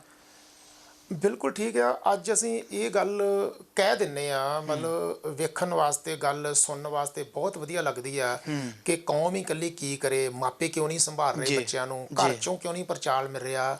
ਇਹ ਗੱਲ ਕਈ ਵਾਰ ਮੈਂ ਸਕੂਲਾਂ 'ਚ ਵੇਖਦਾ, ਟੀਚਰ ਵੀ ਕਹਿ ਦਿੰਦੇ ਨੇ ਕਿ ਬੱਚਾ ਸਾਡੇ ਕੋਲ ਸਿਲੇਬਸ ਕਰਨ ਵਾਸਤੇ ਆਉਂਦਾ, ਬੱਚੇ ਦੀਆਂ ਬੁਰੀਆਂ ਆਦਤਾਂ ਅਸੀਂ ਕਿਸ ਤਰ੍ਹਾਂ ਸੁਧਾਰੀਏ, ਤੁਸੀਂ ਸੁਧਾਰੋ ਜੀ। ਆਪਾਂ ਗੱਲ ਇੱਥੇ ਸਿਰਫ ਤੇ ਸਿਰਫ ਕੌਮੀ ਪ੍ਰਚਾਰ ਦੀ ਕਰ ਰਹੇ ਹਾਂ ਜੀ, ਕਿ ਘਰ ਦੇ ਵਿੱਚੋਂ ਗੁਰਬਾਣੀ ਦੀ, ਇਤਿਹਾਸ ਦੀ ਸਿੱਖਿਆ ਕਿਉਂ ਨਹੀਂ ਦਿੱਤੀ ਜਾਂਦੀ? ਕੌਣ ਦੇਗਾ ਜੀ? ਜਿਹੜੇ ਨੌਜਵਾਨ ਨੂੰ ਅੱਜ ਅਸੀਂ 15 16 18 ਸਾਲ ਦੇ ਨੂੰ ਪਤਿਤ ਵੇਖ ਰਹੇ ਹਾਂ, ਉਹਦਾ ਜਿਹੜਾ ਪਿਤਾ ਆ 45 50 ਸਾਲਾਂ ਦਾ, ਉਹਦੀ ਜਵਾਨੀ ਵੀ ਤੇ ਕੌਮ ਤੋਂ ਦੂਰ, ਕੌਮ ਦੀ ਸੋਚ ਤੋਂ, ਕੌਮ ਦੀ ਇੱਕ ਪਲੇਟਫਾਰਮ ਤੋਂ, ਗੁਰਬਾਣੀ ਤੋਂ, ਇਤਿਹਾਸ ਤੋਂ ਦੂਰ ਰਹੀ। ਹੁਣ ਜਦੋਂ ਪਿਛਲੇ 40 ਸਾਲਾਂ ਤੋਂ ਅਸੀਂ ਜਵਾਨੀ ਨੂੰ ਸੰਭਾਲਣ ਦਾ ਕੰਮ ਹੀ ਛੱਡ ਦਿੱਤਾ ਆ, ਤੇ ਫਿਰ ਜਿਹੜੀ ਜਵਾਨੀ ਅੱਜ ਪਿਤਾ ਬਣ ਚੁੱਕੀ ਆ, ਉਹ ਆਪਣੇ ਬੱਚਿਆਂ ਨੂੰ ਕਿਸ ਤਰ੍ਹਾਂ ਸੰਭਾਲੇਗੀ? ਉਹਨਾਂ ਨੂੰ ਖੁਦ ਨਹੀਂ ਪਤਾ ਕਿ ਅਸੀਂ ਆਪਣੇ ਬੱਚਿਆਂ ਨੂੰ ਕਿਵੇਂ ਸੰਭਾਲਣਾ, ਪਰ ਚਾਹੁੰਦਾ ਹਰ ਮਾਂ-ਬਾਪ ਆ। ਅਸੀਂ ਜਿਹੜੀ ਇੱਕ ਮੁਹਿੰਮ ਸ਼ੁਰੂ ਕੀਤੀ ਆ, ਪੁੱਤ ਸੁਪੁੱਤ ਕਰੇਨ, ਉਹਦੇ ਵਿੱਚ ਅਸੀਂ ਸੰਸਾਰ ਦੇ ਵਿੱਚ ਜਿੱਥੇ ਜਿੱਥੇ ਵੀ ਸਾਡੀ ਆਵਾਜ਼ ਜਾਂਦੀ ਆ, ਅਸੀਂ ਇਹ ਗੱਲ ਕਹਿੰਦੇ ਆ ਕਿ ਸਾਰੀ ਦੁਨੀਆ ਬੱਚੇ ਜੰਮਦੀ ਆ, ਉਹਨਾਂ ਨੂੰ ਪੁੱਤ ਕਿਹਾ ਜਾਂਦਾ ਹੈ। ਲੇਕਿਨ ਗੁਰੂ ਨਾਨਕ ਦੇਵ ਮਹਾਰਾਜ ਜੀ ਨੇ ਸਾਨੂੰ ਇੱਕ ਢੰਗ ਦਿੱਤਾ ਆ ਕਿ ਬੱਚੇ ਜੰਮ ਕੇ ਇਕੱਲੇ ਪੁੱਤ ਨਾ ਰਹਿਣ ਦਿੱਤੇ ਹੋ। ਜੇ ਪੁੱਤ ਰਹਿਣ ਦਿੱਤੇ ਤੇ ਉਹ ਕਪੁੱਤ ਬਣ ਜਾਣਗੇ, ਅੱਜ ਬਣ ਰਹੇ ਆ। ਪਰ ਗੁਰੂ ਨਾਨਕ ਪਾਤਸ਼ਾਹ ਨੇ, ਗੁਰੂ ਗ੍ਰੰਥ ਸਾਹਿਬ ਮਹਾਰਾਜ ਜੀ ਸਾਨੂੰ ਇੱਕ ਸਿਧਾਂਤ ਦਿੰਦੇ ਨੇ ਕਿ ਬਾਣੀਆਂ, ਕਹਾਣੀਆਂ, ਪੁੱਤ ਸੁਪੁੱਤ ਕਰੇਨ। ਜੇ ਅਸੀਂ ਆਪਣੇ ਗੁਰੂਆਂ ਦੀਆਂ, ਆਪਣੇ ਸਿੰਘ ਸੂਰਬੀਰਾਂ ਦੀਆਂ ਕਹਾਣੀਆਂ, ਇਤਿਹਾਸ ਆਪਣੇ ਬੱਚਿਆਂ ਨੂੰ ਸੁਣਾ ਕੇ ਵੱਡਾ ਕਰਾਂਗੇ, ਜੇ ਅਸੀਂ ਗੁਰਬਾਣੀ ਦੇ ਅਰਥ ਸਮਝਾ ਕੇ, ਗੁਰਬਾਣੀ ਦੀ ਵਿਚਾਰਧਾਰਾ ਪੜ੍ਹਾ ਕੇ ਅਸੀਂ ਉਹਨਾਂ ਨੂੰ ਵੱਡਾ ਕਰਾਂਗੇ, ਬੱਚਿਆਂ ਨੂੰ ਦੱਸਾਂਗੇ ਕਿ ਗੁਰਬਾਣੀ ਪੜ੍ਹਨ ਦਾ ਫਾਇਦਾ ਕੀ ਆ, ਤੇ ਮੇਰਾ ਖਿਆਲ ਹੈ ਕਿ ਫਿਰ ਉਹ ਬੱਚੇ ਜਿਹੜੇ ਆ ਉਹ ਸਪੁੱਤ ਬਣ ਜਾਣਗੇ। ਇੱਥੇ ਇੱਕ ਗੱਲ ਮੈਂ ਤੁਹਾਡੇ ਨਾਲ ਸਾਂਝੀ ਕਰਾਂ ਜੀ। ਅੱਜ ਦਾ ਜਿਹੜਾ ਬੱਚਾ ਪੜ੍ਹਿਆ ਲਿਖਿਆ ਆ, ਉਹ ਸਵਾਲ ਕਰਦਾ ਹੈ ਜੀ। ਅਸੀਂ ਲੋਕ ਜਿਹੜੇ ਸੀ, ਜਾਂ ਸਾਡੇ ਮਾਪੇ ਜਿਹੜੇ ਸੀ, ਉਹਨਾਂ ਨੇ ਗੁਰਬਾਣੀ ਦਾ ਜਾਪ ਐਵੇਂ ਕਰ ਲਿਆ ਕਿ ਨਹੀਂ ਸਿੱਖਿਆ, ਆਪਾਂ ਨੂੰ ਪਾਠ ਕਰਨਾ ਚਾਹੀਦਾ। ਪਰ ਅੱਜ ਜਦੋਂ ਮੈਂ ਸਕੂਲਾਂ 'ਚ ਜਾਂਦਾ, ਕਨਵੈਂਟ ਸਕੂਲਾਂ ਦੇ ਬੱਚੇ ਸਵਾਲ ਕਰਦੇ ਨੇ ਕਿ ਜਿਹੜੀ ਚੀਜ਼ ਦਾ ਮੈਨੂੰ ਪਤਾ ਹੀ ਨਹੀਂ ਆ ਵੀ ਮੈਂ ਕੀ ਪੜ੍ਹ ਰਿਹਾ, ਮੈਂ ਕਿਉਂ ਪੜ੍ਹਾਂ, it's mayor wasting of time, ਇਹ ਬੱਚੇ ਕਹਿੰਦੇ ਆ। ਹੁਣ ਜਦੋਂ ਉਹਨਾਂ ਬੱਚਿਆਂ ਨੂੰ ਅਸੀਂ ਉਹਨਾਂ ਦੀ ਸਾਈਕੋ ਦੇ, ਉਹਨਾਂ ਦੀ ਮਾਨਸਿਕਤਾ ਦੇ ਹਿਸਾਬ ਨਾਲ ਗੱਲ ਕਰਦੇ ਆ, ਫਿਰ ਉਹਨਾਂ ਨੂੰ ਸਮਝ ਆਉਂਦੀ ਆ। ਇੱਕ ਨੁਕਤਾ ਮੈਂ ਤੁਹਾਨੂੰ ਦੱਸ ਕੇ ਅੱਗੇ ਚੱਲਦਾ, ਕਿਉਂਕਿ ਥੋੜਾ ਜਿਹਾ ਦਾਸ ਦਾ ਇਹ ਸ਼ੌਂਕ ਆ, ਗੁਰਬਾਣੀ, ਸਿੱਖ ਇਤਿਹਾਸ ਪੜ੍ਹਨ ਦੇ ਨਾਲ ਨਾਲ ਮੈਂ ਮਨੁੱਖੀ ਮਾਨਸਿਕਤਾ ਦਾ ਵੀ ਵਿਦਿਆਰਥੀ ਹਾਂ। ਹਿਊਮਨ ਮਾਈਂਡ ਤੇ ਮੈਂ ਥੋੜਾ ਜਿਹਾ ਪੜ੍ਹਦਾ ਹਾਂ। ਵਿਸ਼ਵਾਸ ਦੀ ਸ਼ਕਤੀ ਜਿਹੜੀ ਆ, ਪਲੈਸੀਬੋ ਇਫੈਕਟ, ਅਗਰ ਜੇ ਤੁਸੀਂ ਪੜ੍ਹਿਆ ਜਾਂ ਸਰੋਤਾਂ ਨੇ ਪੜ੍ਹਿਆ, ਤੇ ਵਿਸ਼ਵਾਸ ਦੀ ਸ਼ਕਤੀ ਤੇ ਪਲੈਸੀਬੋ ਇਫੈਕਟ ਜਿਹੜਾ ਆ, ਇਹ ਸਾਨੂੰ ਬਹੁਤ ਕੁਝ ਸਮਝਾਉਂਦਾ ਹੈ। ਮੈਂ ਬੱਚਿਆਂ ਨੂੰ ਇਹ ਗੱਲ ਕਹਿੰਦਾ ਕਿ ਤੁਹਾਨੂੰ ਬਾਣੀ ਪੜ੍ਹਨੀ ਕਿਉਂ ਜ਼ਰੂਰੀ ਆ। ਜਿਹੜਾ ਹਿਊਮਨ ਬ੍ਰੇਨ ਹੈ, ਜਦੋਂ ਵੀ, ਪਹਿਲੀ ਤਾਂ ਗੱਲ ਇੱਕ ਧਿਆਨ 'ਚ ਰੱਖਣ ਵਾਲੀ ਗੱਲ ਆ ਕਿ ਵਰਲਡ ਦੀ ਬਿਗੇਸਟ ਕੈਮੀਕਲ ਪ੍ਰੋਡਿਊਸਿੰਗ ਫੈਕਟਰੀ ਜੇ ਕੋਈ ਹੈ ਤੇ ਡੈਟ ਇਜ਼ ਹਿਊਮਨ ਬ੍ਰੇਨ। ਹੁਣ ਇਸ ਹਿਊਮਨ ਬ੍ਰੇਨ ਕੋਲੋਂ ਕੈਮੀਕਲ ਪ੍ਰੋਡਿਊਸ ਕਰਾਉਣ ਵਾਲਾ ਜਿਹੜਾ ਇਹਦਾ CEO ਹੈ ਉਹ ਸਾਡਾ ਮਾਈਂਡ ਹੈ, ਸਾਡਾ ਮਨ ਹੈ ਜੀ। But biggest chemical producing factory is in the world is a human brain जी। but CEO of this factory is untrained। ਜੀ ਹੁਣ ਉਹਦਾ CEO ਅਨਟ੍ਰੇਨਡ ਆ, ਉਹ ਬਿਲਕੁਲ। CEO ਗੁਰਬਾਣੀ ਨੇ ਟ੍ਰੇਨਡ ਕਰਨਾ ਸੀ। ਹੁਣ ਕੈਮੀਕਲ ਜਦੋਂ ਪ੍ਰੋਡਿਊਸ ਹੁੰਦੇ ਆ ਸਾਡੀਆਂ ਫੀਲਿੰਗਸ ਕੈਮੀਕਲ ਪ੍ਰੋਡਿਊਸ ਹੋਣਾ ਬੰਦੀਆਂ। ਅਗਰ ਬ੍ਰੇਨ ਡੋਪਾਮਾਈਨ ਛੱਡ ਰਿਹਾ ਅਸੀਂ ਖੁਸ਼ ਹਾਂ, ਚੜ੍ਹਦੀ ਕਲਾ ਵਿੱਚ ਆ। ਜੇ ਬ੍ਰੇਨ ਡੋਪਾਮਾਈਨ ਨਹੀਂ ਛੱਡ ਲਿਆ, ਉਹਦੀ ਅਮਾਊਂਟ ਘਟ ਰਹੀ ਆ ਤਾਂ ਅਸੀਂ ਨਿਰਾਸ਼ਾ ਦੇ ਆਲਮ ਦੇ ਵਿੱਚ ਆ। ਜੀ ਇਸੇ ਤਰ੍ਹਾਂ ਜਦੋਂ ਅਸੀਂ ਬੋਰ ਹੁੰਦੇ ਆ ਸਾਡਾ ਬ੍ਰੇਨ ਕੁਝ ਕਨਫਲਿਕਟਡ ਕੈਮੀਕਲ ਪ੍ਰੋਡਿਊਸ ਕਰਦਾ ਹੈ, ਜੀ। ਉਹਦੇ ਨਾਲ ਸਾਡੇ ਅੰਦਰ ਬੋਡੀ ਦੇ ਵਿੱਚ ਕੁਝ ਵਿਕਾਰ ਪੈਦਾ ਹੁੰਦੇ ਆ, ਕਨਫਲਿਕਸ਼ਨ ਪੈਦਾ ਹੁੰਦੀ ਆ ਤੇ ਅਸੀਂ ਬੋਰੀਅਤ ਫੀਲ ਕਰਦੇ ਆ। ਬੱਚਿਆਂ ਨੂੰ ਅਸੀਂ ਇਹ ਗੱਲ ਦੱਸਦੇ ਆ ਕਿ ਬੇਟਾ human brain the by nature duty ਹੈ ਕਿ ਜਿਹੋ ਜੀ ਬ੍ਰੇਨ ਨੂੰ ਇਨਫੋਰਮੇਸ਼ਨ ਮਿਲੇਗੀ ਅਕੋਰਡਿੰਗ ਟੂ ਇਨਫੋਰਮੇਸ਼ਨ ਬ੍ਰੇਨ ਨੇ ਇਮੀਡੀਏਟ ਕੈਮੀਕਲ ਪ੍ਰੋਡਿਊਸ ਕਰਨੇ ਆ। ਨੈਗੇਟਿਵ ਇਨਫੋਰਮੇਸ਼ਨ ਮਿਲੇਗੀ ਨੈਗੇਟਿਵ ਕੈਮੀਕਲ ਪ੍ਰੋਡਿਊਸ ਕਰੇਗਾ, ਪੋਜ਼ਿਟਿਵ ਮਿਲੇਗੀ ਪੋਜ਼ਿਟਿਵ ਕੈਮੀਕਲ ਪ੍ਰੋਡਿਊਸ ਕਰੇਗਾ। ਐਗਜ਼ਾਮਪਲ ਦਿੰਦੇ ਆ ਕਿ ਇੱਕ ਬੱਚਾ ਹੈ ਉਹ ਘਰ ਦੇ ਵਿੱਚ ਖੇਡ ਰਿਹਾ, ਉਹਦੇ ਦੋਸਤ ਨੇ ਨਾਲ, ਘਰ ਕੋਈ ਹੈ ਨਹੀਂ ਆ, ਇੱਕਦਮ ਉਹਦੇ ਮਦਰ ਆ ਗਏ ਆ, ਉਹਨਾਂ ਨੇ ਡੰਡਾ ਹੱਥ 'ਚ ਫੜ ਲਿਆ। ਜਿਹੜੇ ਬੱਚੇ ਖੇਡ ਰਹੇ ਸੀ, ਛਲਾਂਗਾਂ ਲਗਾ ਰਹੇ ਸੀ, ਮਾਂ ਨੇ ਡੰਡਾ ਫੜ ਕੇ ਬੱਚੇ ਨੂੰ ਕਿਹਾ ਕਿ ਤੁਸੀਂ ਟੇਬਲ ਤੋੜ ਦਿੱਤਾ। ਹੁਣ ਮਾਂ ਨੇ ਡੰਡਾ ਮਾਰਿਆ ਨਹੀਂ, ਉਸ ਬੱਚੇ ਦੀਆਂ ਲੱਤਾਂ ਕੰਬਣੀਆਂ ਸ਼ੁਰੂ ਹੋ ਗਈਆਂ ਕਿਉਂਕਿ ਬ੍ਰੇਨ ਨੂੰ ਇਨਫੋਰਮੇਸ਼ਨ ਗਈ ਕਿ ਮੈਂ ਕੁਝ ਐਸਾ ਕੀਤਾ ਹੈ, ਹੁਣ ਇਹਦਾ ਮੈਨੂੰ ਕੁਛ ਨਾ ਕੁਛ ਸਜ਼ਾ ਮਿਲੇਗੀ। ਹੁਣ ਉਹ ਬੱਚੇ ਦੀਆਂ ਲੱਤਾਂ ਕੰਬਣ ਲੱਗੀਆਂ। ਕੀ ਹੋਇਆ? ਬ੍ਰੇਨ ਨੇ ਕੁਝ ਕੈਮੀਕਲ ਐਸੇ ਪ੍ਰੋਡਿਊਸ ਕੀਤੇ, ਉਹਦੇ ਨਰਵਸ ਸਿਸਟਮ ਦੇ ਵਿੱਚ ਕੀ ਹੋ ਗਿਆ? ਨਰਵਸ ਸਿਸਟਮ ਸ਼ਰਿੰਕ ਹੋ ਗਿਆ, ਆਕਸੀਜਨ ਦੀ, ਬਲੱਡ ਦੀ, ਫਲੂਇਡ ਦੀ ਸਪਲਾਈ ਘਟ ਗਈ। ਜੀ ਇਹ ਸੀ ਨੈਗੇਟਿਵ ਇਨਫੋਰਮੇਸ਼ਨ ਦਾ ਰਿਜ਼ਲਟ। ਹੁਣ ਇੱਕ ਆਪਾਂ ਪੋਜ਼ਿਟਿਵ ਇਨਫੋਰਮੇਸ਼ਨ ਦਾ ਰਿਜ਼ਲਟ ਵੇਖਦੇ ਹਾਂ। ਜੀ ਇੱਕ ਬੱਚਾ ਆ, ਸਕੂਲ ਦੀਆਂ ਗਰਮੀਆਂ ਦੀਆਂ ਛੁੱਟੀਆਂ ਸੀ, ਉਹਨੇ ਸਾਰੀਆਂ ਗਰਮੀਆਂ ਦੀਆਂ ਛੁੱਟੀਆਂ ਜਿਹੜੀਆਂ ਉਹ ਸੌਂ ਕੇ ਗੇਮਾਂ ਖੇਡ ਕੇ ਫਾਲਤੂ ਵੇਸਟ ਕਰ ਲਈਆਂ। ਪਰ ਉਹਨੂੰ ਕਿਹਾ ਗਿਆ ਸੀ ਕਿ ਜਿਹੜਾ ਬੱਚਾ ਹੋਮਵਰਕ ਨਹੀਂ ਕਰਕੇ ਆਏਗਾ ਉਹਨੂੰ ਫਸਟ ਡੇ ਅਸੈਂਬਲੀ ਦੇ ਵਿੱਚ ਖੜਾ ਕਰਕੇ ਪਨਿਸ਼ਮੈਂਟ ਦਿੱਤੀ ਜਾਏਗੀ, ਉਹਦੇ ਪੇਰੈਂਟਸ ਨੂੰ ਵੀ ਬੁਲਾਇਆ ਜਾਏਗਾ, ਉਹਨੂੰ ਪੂਰਾ 1 ਮਹੀਨਾ ਪਨਿਸ਼ਮੈਂਟ ਦਿੱਤੀ ਜਾਏਗੀ ਔਰ ਉਹਦੇ ਪੇਰੈਂਟਸ ਦੀ ਵੀ ਇਨਸਲਟ ਕੀਤੀ ਜਾਏਗੀ, ਤੁਸੀਂ ਆਪਣੇ ਬੱਚਿਆਂ ਨੂੰ ਕਿਉਂ ਨਹੀਂ ਕਰਾਇਆ, ਉਹਨਾਂ ਨੂੰ ਫਾਈਨ ਵੀ ਦੇਗਾ। ਹੁਣ ਸਾਰੀਆਂ ਛੁੱਟੀਆਂ ਖਤਮ ਹੋ ਗਈਆਂ, ਅੱਜ ਸ਼ਾਮ ਦਾ ਸਮਾਂ ਆ ਤੇ ਕੱਲ ਸਵੇਰੇ ਉਸ ਬੱਚੇ ਨੇ ਸਕੂਲ ਜਾਣਾ ਹੈ। ਮੰਮਾ ਕਹਿੰਦੇ ਬੇਟਾ ਟੀਵੀ ਲਗਾ ਕੇ ਦੇਖ ਲੈ, ਬੱਚਾ ਉਦਾਸ ਬੈਠਾ ਹੈ ਕਿਉਂਕਿ ਕੱਲ ਨੂੰ ਪਤਾ ਅਸੈਂਬਲੀ ਵਿੱਚ ਸਕੂਲ ਕੀ ਹੋਣ ਵਾਲਾ ਹੈ। ਮੰਮਾ ਨਹੀਂ ਮੈਂ ਟੀਵੀ ਨਹੀਂ ਲਗਾਉਣਾ। ਬੱਚੇ ਖੀਰ ਖਾ ਲਾ, ਖੀਰ ਬਣੀ ਹੈ, ਮੰਮਾ ਮੈਂ ਨਹੀਂ ਖਾਣੀ। ਚਾਕਲੇਟ ਖਾ ਲਾ, ਮੈਂ ਨਹੀਂ ਖਾਣੀ।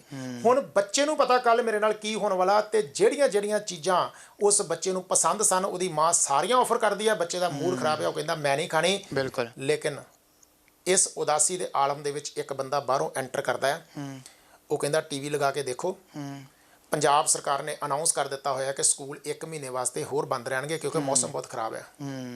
ਤੇ ਸਾਰੇ ਮਾਪਿਆਂ ਨੂੰ ਕਿਹਾ ਜਾਂਦਾ ਕਿ ਬੱਚਿਆਂ ਨੂੰ ਪੜ੍ਹਾਈ ਦੀ ਚਿੰਤਾ ਤੋਂ ਫ੍ਰੀ ਕਰਕੇ ਉਹਨਾਂ ਦੀ ਸਿਹਤ ਦਾ ਧਿਆਨ ਰੱਖਿਆ ਜਾਵੇ।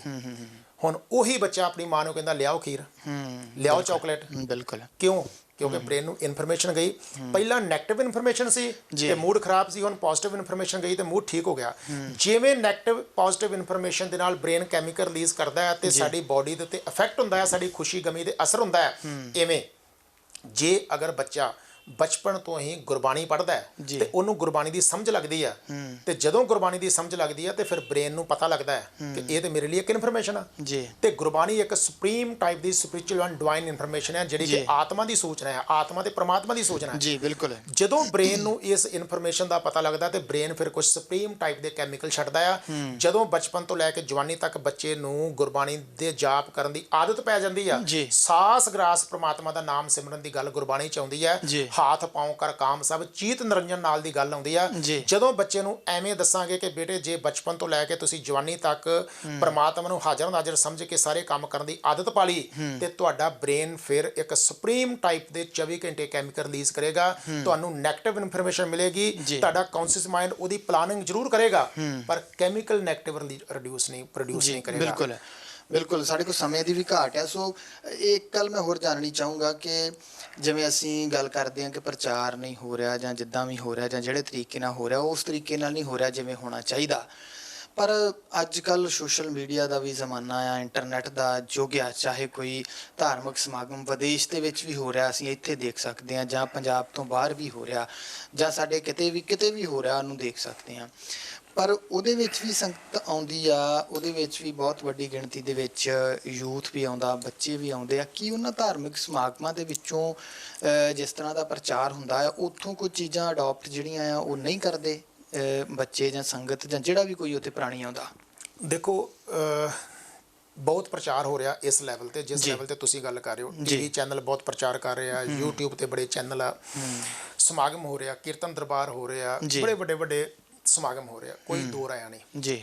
ਲੇਕਿਨ ਇਹਦਾ ਨਤੀਜਾ ਕਿੱਥੇ ਆ? ਅੱਜ ਜਿਸ ਯੁੱਗ ਦੇ ਵਿੱਚ ਆਪਾਂ ਵਿਚਰ ਰਹੇ ਹਾਂ, ਕੀ ਕੋਈ ਆਰਗੇਨਾਈਜੇਸ਼ਨ, ਕੀ ਕੋਈ ਸੰਸਥਾ, ਕੋਈ ਧਰਮ ਐਸੇ ਐਕਸ਼ਨ ਦੇ ਵਿੱਚ ਪੈਂਦਾ ਜਿਸ ਐਕਸ਼ਨ ਦਾ ਕੋਈ ਨਤੀਜਾ ਨਾ ਹੋਵੇ ਜੀ? ਤੁਸੀਂ ਆਮ ਲੋਕਾਂ ਦੀ ਜ਼ਿੰਦਗੀ ਵੇਖੋ, ਨਿਰਾਸ਼ਾ ਆ। ਅੱਜ ਪੰਜਾਬ ਦੇ ਵਿੱਚ ਮਾਨਸਿਕ ਬਿਮਾਰੀਆਂ ਦੀ ਮਹਾਮਾਰੀ ਫੈਲੀ ਹੋਈ ਹੈ ਪੰਜਾਬ ਦੇ ਵਿੱਚ ਜੀ। ਔਰ ਹਰ ਤੀਸਰਾ ਆਦਮੀ ਸੈਮੀ ਡਿਪਰੈਸ਼ਨ ਦੇ ਵਿੱਚ ਜੀ ਰਿਹਾ। ਆਤਮ ਹੱਤਿਆ ਦੇ ਕੇਸ ਪੰਜਾਬ ਦੇ ਵਿੱਚ ਵੱਧ ਰਿਹਾ ਜੀ। ਉਸ ਚੀਜ਼ ਨੂੰ ਅਸੀਂ ਜੋੜ ਰਹੇ ਹਾਂ ਆਰਥਿਕਤਾ ਦੇ ਨਾਲ। ਜੇ ਆਰਥਿਕਤਾ ਦੇ ਨਾਲ ਹੀ ਜੋੜਦੇ ਆ, ਆ ਪਿੱਛੇ ਕੁਝ ਦਿਨ ਹੋਏ ਆ, ਇੱਕ ਕਿੱਡਾ ਵੱਡਾ ਫਿਲਮੀ ਹੀਰੋ ਉਹਨੇ ਸੁਸਾਈਡ ਕੀਤੀ ਆ। ਕੀ ਉਹਦੇ ਕੋਲ ਆਰਥਿਕਤਾ ਦੀ ਕਮੀ ਸੀ? ਹੁਣ ਇੱਕ ਗਰੀਬ ਜਿਹੜਾ ਜਿਹਦੇ ਕੋਲ ਕੁਝ ਨਹੀਂ ਆ, ਉਹ ਵੀ ਖੁਸ਼ ਹੋ ਸਕਦਾ ਆ, ਉਹ ਵੀ ਖੁਸ਼ ਵੇਖਦੇ ਆ। ਇੱਕ ਅਮੀਰ ਵੀ ਨਿਰਾਸ਼ ਵੇਖਦੇ ਆ। ਇਹਦਾ ਮਤਲਬ ਖੁਸ਼ੀ ਤੇ ਗਮੀ ਦਾ ਆਰਥਿਕਤਾ ਨਾਲ ਬਹੁਤਾ ਸੰਬੰਧ ਨਹੀਂ ਆ। ਇਹ ਕਿਤੇ ਨਾ ਕਿਤੇ ਸਪਿਰਿਚੁਅਲਿਟੀ ਦਾ ਮਸਲਾ ਆ। ਅੱਜ ਮਾਨਸਿਕ ਪੱਧਰ ਤੇ ਲੋਕ ਬੜੇ ਨਿਰਾਸ਼ਾ ਦੇ ਆਲਮ 'ਚ ਜਾ ਰਹੇ ਨੇ। ਇੰਨੇ ਧਰਮ ਦੇ ਪ੍ਰਚਾਰ, ਧਾਰਮਿਕ ਰਸਮਾਂ ਹੋਣ ਦੇ ਬਾਵਜੂਦ ਲੋਕਾਂ ਦੇ ਅੰਦਰ ਦੀ ਖੁਸ਼ੀ ਗਵਾਚਦੀ ਜਾ ਰਹੀ ਆ। ਕਿਤੇ ਨਾ ਕਿਤੇ ਸਾਡਾ ਉਹ ਪੈਟਰਨ ਜਿਹੜਾ ਆ, ਉਹ ਲੋਕਾਂ ਨੂੰ ਟੱਚ ਨਹੀਂ ਕਰ ਰਿਹਾ ਜੀ। ਇੱਕ ਚੀਜ਼ ਮੈਂ ਤੁਹਾਡੇ ਨਾਲ ਇੱਥੇ ਸਾਂਝੀ ਕਰੂੰਗਾ। ਸਿਆਣੇ ਕਹਿੰਦੇ ਆ ਕਿ ਜੇ ਦੁਸ਼ਮਣ ਕੋਲੋਂ ਵੀ ਕੁਝ ਸਿੱਖਣ ਨੂੰ ਮਿਲੇ ਤੇ ਲੈ ਲੈਣਾ ਚਾਹੀਦਾ ਹੈ ਜੀ। ਅੱਜ ਸਾਡੀ ਸਿੱਖ ਕੌਮ ਨੂੰ ਦੋ ਚੀਜ਼ਾਂ ਖੋਰਾ ਲਗਾ ਰਹੀਆਂ। ਮਾਫ ਕਰਨਾ, ਇਸ ਕੌੜੀ ਸੱਚਾਈ ਨੂੰ ਮੰਨ ਕੇ ਚੱਲਣਾ ਪਏਗਾ ਜੀ। ਗੁਰੂ ਨਾਨਕ ਮਹਾਰਾਜ ਦੇ ਚਲਾਏ ਹੋਏ ਨਿਰਮਲ ਪੰਥ ਤੋਂ, ਗੁਰੂ ਨਾਨਕ ਤੋਂ ਲੈ ਕੇ ਅੱਜ ਤੱਕ ਜੀ ਲੱਖਾਂ ਹੀ ਸ਼ਹੀਦ ਨਜ਼ਰ ਆਉਣਗੇ ਜੀ, ਲੱਖਾਂ ਹੀ ਪਰਉਪਕਾਰ ਦੇ ਕੰਮ ਨਜ਼ਰ ਆਉਣਗੇ ਜੀ। ਪਰ ਇੱਕ ਦੇਹਧਾਰੀ ਜਿਹੜਾ ਪਿਛਲੇ 1.5-200 ਸਾਲਾਂ ਤੋਂ ਸ਼ੁਰੂ ਹੁੰਦਾ ਆ, ਉਹਦੀ ਕੋਈ ਕੁਰਬਾਨੀ ਨਹੀਂ, ਕੋਈ ਤਿਆਗ ਨਹੀਂ, ਕੋਈ ਬਹੁਤਾ ਪਰਉਪਕਾਰ ਨਹੀਂ, ਸਿਰਫ ਆਪਣੇ ਨਿੱਜ ਲਈ ਕਰਦਾ ਤੇ ਅੰਪਾਇਰ ਖੜਾ ਕਰਕੇ ਭੂਮੀ ਮਾਫੀਆ ਦੇ ਰੂਪ 'ਚ ਸਾਹਮਣੇ ਆਉਂਦਾ। ਅੱਜ ਉਹਦੇ ਚੇਲੇ ਤੇ ਤੁਹਾਨੂੰ 10 ਕਰੋੜ ਮਿਲਣਗੇ, ਪਰ ਗੁਰੂ ਨਾਨਕ ਦੇ ਨਿਰਮਲ ਪੰਥ ਤੇ ਉਂਗਲਾਂ ਦੇ ਗਿਣਨ ਵਾਲੇ ਮਿਲਣਗੇ।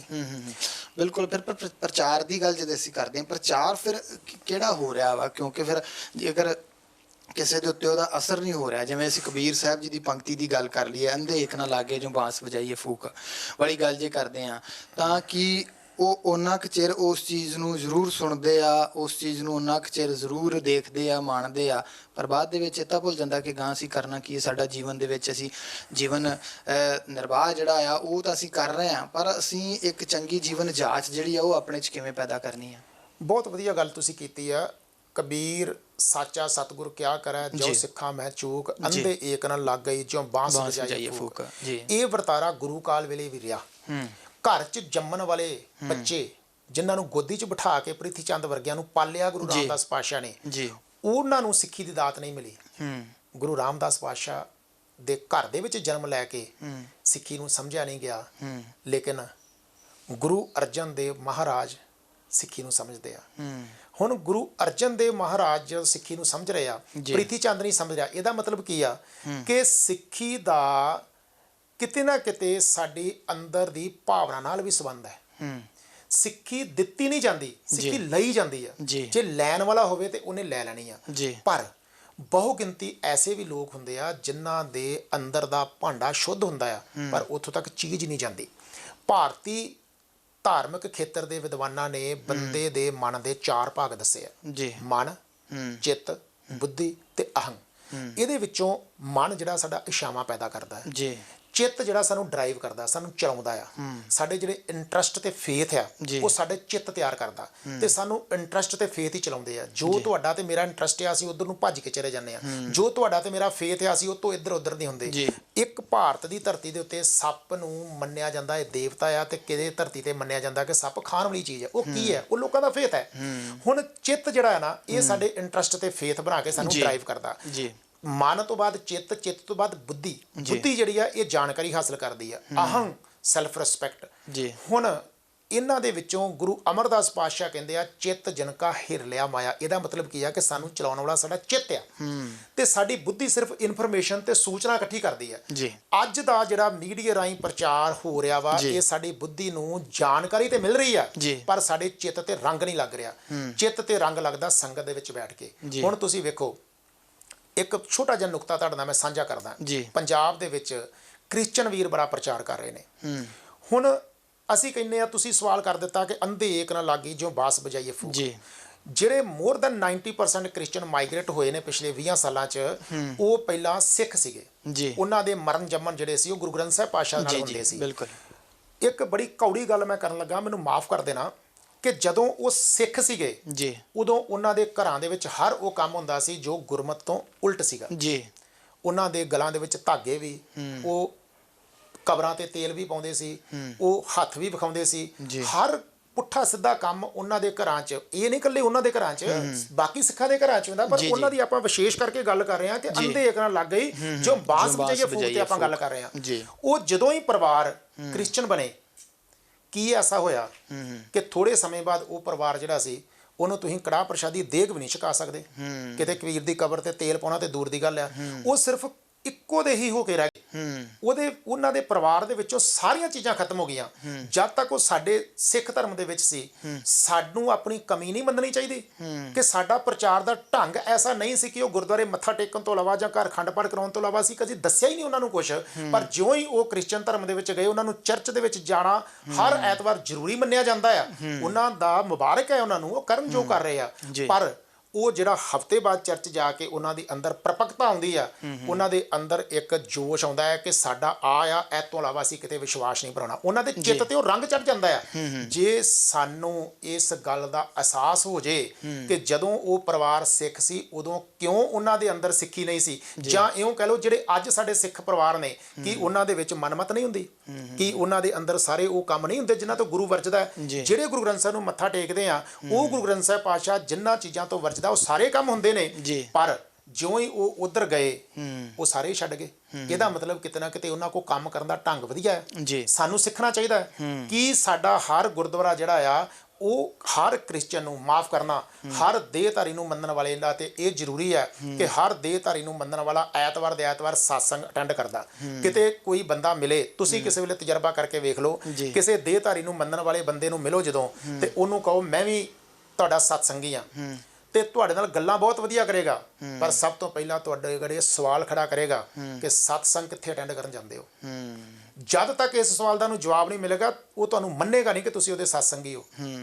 ਸਤਸੰਗ ਅਟੈਂਡ ਕਰਨਾ ਜ਼ਰੂਰੀ ਹੈ ਉਹਨਾਂ ਦੇ ਵਿੱਚ, ਉਹ ਪਰਪਕਤਾ ਲੈ ਕੇ ਆਉਂਦਾ ਹੈ। ਕ੍ਰਿਸਚਨ ਦਾ ਚਰਚ ਜਾਣਾ ਜ਼ਰੂਰੀ ਹੈ, ਪਰ ਸਾਡੇ ਸਿੱਖ ਦਾ ਕੀ ਹਰ ਹਫ਼ਤੇ ਬਾਅਦ ਘੱਟੋ ਘੱਟ ਇੱਕ ਦਿਨ ਗੁਰਦੁਆਰੇ ਆਉਣਾ, ਪਰ ਕੱਲਾ ਮੱਥਾ ਟੇਕਣ ਨਹੀਂ ਆਉਣਾ, ਕੱਲਾ ਗੁਰਪੁਰਬ ਮਨਾਉਣ ਜਾਂ ਬਣਾਉਣ ਹੀ ਨਹੀਂ ਆਉਣਾ। ਇਹ ਜ਼ਰੂਰੀ ਹੈ ਮਨਾਉਣਾ ਤੇ ਬਣਾਉਣਾ, ਪਰ ਸਿੱਖਣ ਸਿਖਾਉਣ ਵਾਸਤੇ ਵੀ ਆਉਣਾ। ਬਿਲਕੁਲ, ਇੱਕ ਗੱਲ ਮੇਰੇ ਜ਼ਿਹਨ ਦੇ ਵਿੱਚ ਆ ਰਹੀ ਹੈ, ਜਿਵੇਂ ਤੁਸੀਂ ਗੱਲ ਕਰ ਰਹੇ ਹੋ ਕਿ ਇਕੱਲਾ ਗੁਰਦੁਆਰੇ ਨਹੀਂ ਆਉਣਾ, ਸਾਨੂੰ ਸਾਰਾ ਕੁਝ ਆਉਣਾ ਚਾਹੀਦਾ ਹੈ ਜੋ ਗੁਰਦੁਆਰੇ ਦੇ ਵਿੱਚ ਹੁੰਦਾ ਹੈ, ਕਿ ਅਸੀਂ ਵਾਕ ਕਿਵੇਂ ਲੈਣਾ, ਗੁਰਬਾਣੀ ਕਿਵੇਂ ਪੜ੍ਹਨੀ, ਉਹਦੇ ਅਰਥ ਜਿਹੜੇ ਆ ਉਹ ਕਿਵੇਂ ਕਰਨੇ ਆ, ਕਥਾ ਜਿਹੜੀ ਆ ਉਹ ਕੀ ਹੁੰਦੀ ਆ, ਉਹਦਾ ਕਥਾ ਵਿਚਾਰ ਜਿਹੜੀ ਆ ਉਹ ਕਿੱਦਾਂ, ਕੀਰਤਨ ਤੱਕ ਜਿਹੜਾ ਆ ਉਹ ਆਉਣਾ ਚਾਹੀਦਾ, ਇੱਥੋਂ ਤੱਕ ਗੱਤਕਾ ਜਿਹੜਾ ਆ ਉਹ ਵੀ ਆਉਣਾ ਚਾਹੀਦਾ ਵਾ। ਇਹ ਚੀਜ਼ ਜਿਹੜੀ ਆ ਹਰੇਕ ਨੂੰ ਆਉਣੀ ਚਾਹੀਦੀ। ਹਾਂ, ਗੁਰਦੁਆਰੇ ਵੀ ਜਾਣਾ ਜਿਹੜਾ ਉਹ ਜ਼ਰੂਰੀ ਹੈ, ਅਸੀਂ ਜਾਈਏ ਉੱਥੇ ਗੁਰਬਾਣੀ ਅਸੀਂ ਸੁਣੀਏ ਵੀ, ਪਰ ਉਹ ਸਾਰੀਆਂ ਚੀਜ਼ਾਂ ਸਾਨੂੰ ਵੀ ਆਉਣੀਆਂ ਚਾਹੀਦੀਆਂ ਜਿਹੜੀਆਂ ਗੁਰਦੁਆਰੇ ਦੇ ਭਾਈ ਨੂੰ ਆਉਂਦੀਆਂ ਆ। ਬਿਲਕੁਲ, ਇਹ ਗੱਲ ਜਿਹੜੀ ਆ, ਤੇ ਇਹ ਅੱਜ ਜਿਹੜਾ ਸਾਡੀ ਚਰਚਾ ਹੋਈ ਆ ਸਾਰੀ ਕਿ ਸਿੱਖ ਕੌਮ ਦੇ ਵਿੱਚ ਪ੍ਰਚਾਰ ਦੀ ਘਾਟ, ਅੰਤ ਦੇ ਉੱਤੇ ਸਮਾਂ ਜਿਹੜਾ ਆ ਆਪਣੇ ਕੋਲ 1.5 ਮਿੰਟ ਦਾ ਹੀ ਆ, ਤੇ ਇਹਦਾ ਕੀ ਸਿੱਟਾ ਕੱਢਦੇ ਹੋ ਫਿਰ ਅੰਤ ਦੇ ਉੱਤੇ? ਕੌਮ ਜਿਸ ਦਿਨ ਇਸ ਗੱਲ ਨੂੰ ਮੰਨ ਲਿਆ ਕੌਮ ਨੇ, ਦੇਖੋ ਅੱਜ ਬਲੇਮ ਕਰਨ ਨਾਲ ਕੁਝ ਨਹੀਂ ਹੋਣਾ।